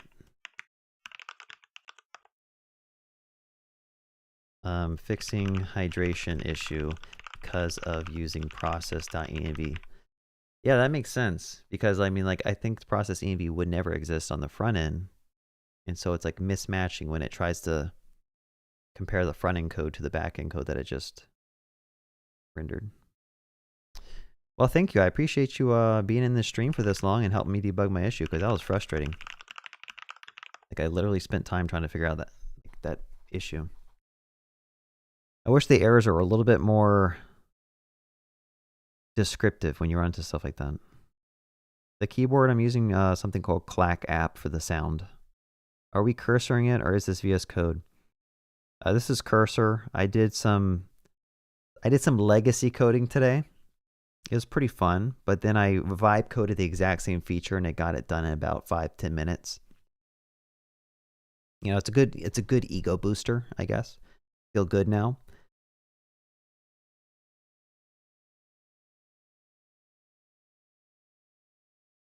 Between Tanstack router and a React router, any clear winner based on your experience? Honestly, I haven't used React router enough.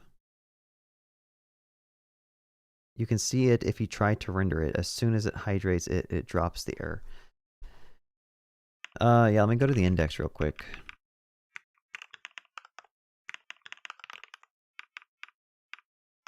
So basically, if I just, I don't know, for example here, let's just do a console log. Is this going to cause it to happen? No, it's probably a special place I have to put it. That'll probably just crash completely, right?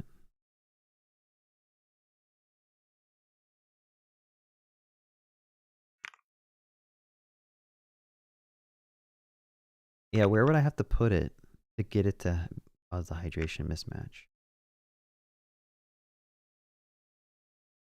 If I try to render it. Maybe I was rendering out something I shouldn't have been.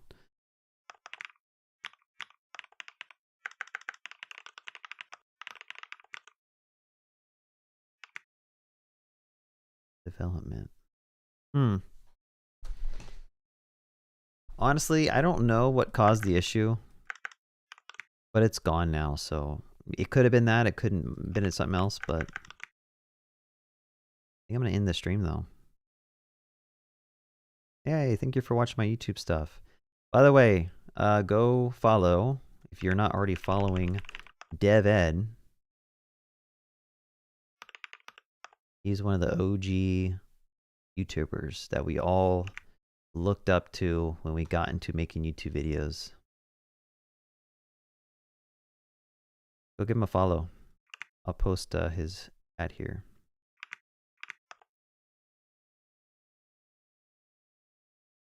What is the saying you used to say in all your videos? Hello, you beautiful, wonderful people.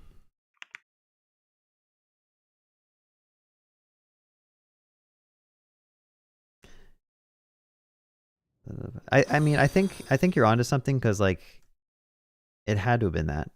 Hey, Coding After 30, how's it going? Let me give you a shout out too. I was just about to end the stream, but let me give you a little shout out. Hope you've been doing well. Haven't talked to you in a while. Go check out Coding After 30. He's also another YouTuber. I had him on I think 2 different streams. We did a pair programming stream together. It was pretty fun. Back when like AI first came out.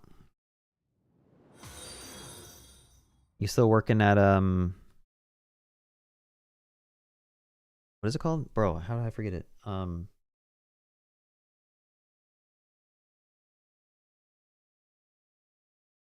Bro, what's the name of it?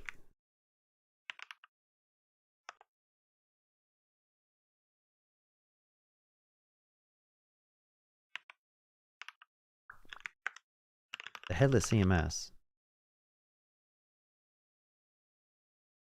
Strappy? Yeah, you still working at Strappy? I don't know why that left my brain.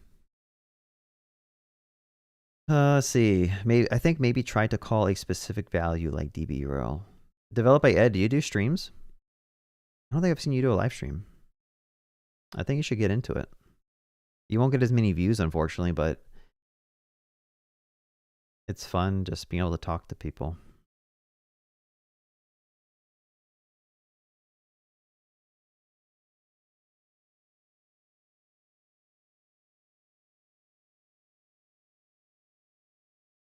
I feel like there's a new internal drizzle. I feel like there's a new internal bug with drizzle every time I use it. Yeah, I feel like honestly, I feel like they tried to bite off a lot. Like building an ORM is hard, and then having to support all these different databases is even harder. And I don't think their team is very big. So it's like, it is what it is. I mean, this is open source software. You assume risk by using these third-party libraries that are maintained by people who don't necessarily work full-time on these libraries you're using.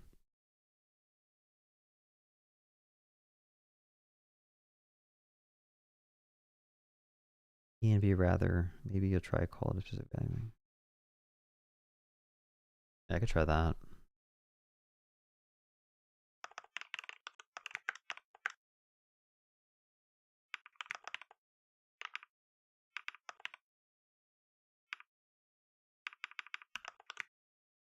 If that causes it. Yeah, that caused it. So I think, well, maybe I was using ENV somewhere on the front end, and this is all backend stuff. So maybe I was using the wrong backend variable on the front end, which caused the issue. Because that definitely causes the hydration issue right there. So we're getting more information about what's causing it. It's definitely the environment variable stuff, I think. Hey, Cody, which DB service would you use if you could run your own startup right now? Honestly, probably AWS RDS. I just think it's one of the most like reliable. Like everything AWS is super confusing and super overpriced, but I would probably choose RDS over using some random startup company that's probably using RDS under the hood and just slicing off a small little database on a shared RDS instance. Other than that, I mean, I think, I don't know. It's hard. I'm not going to say any services because it's like, I feel like every 6 months they have like this news. They send off an email saying that they leaked all their customer data, or they have like an event saying they dropped like, you know, a million free users tables on accident. That stuff doesn't happen with AWS. Like, it just doesn't.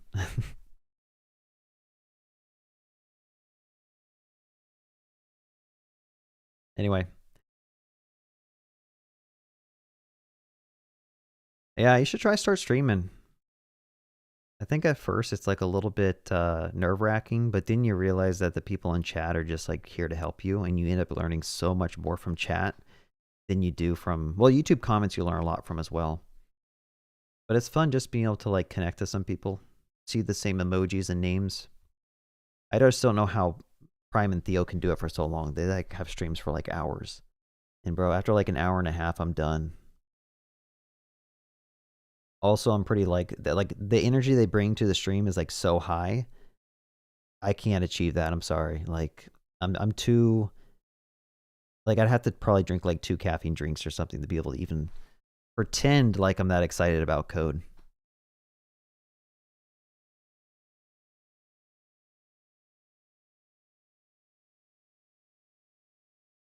Yeah, if I do want to name some stuff, I hear NeonDB is good. Supabase has a Postgres 2 free databases you can use there. If you want to use Terso, that's a SQLite. I personally would not use SQLite. I just don't think it's, I've just run into some weird stuff using SQLite. But hey, I appreciate you guys being on the stream. Hope you guys had fun.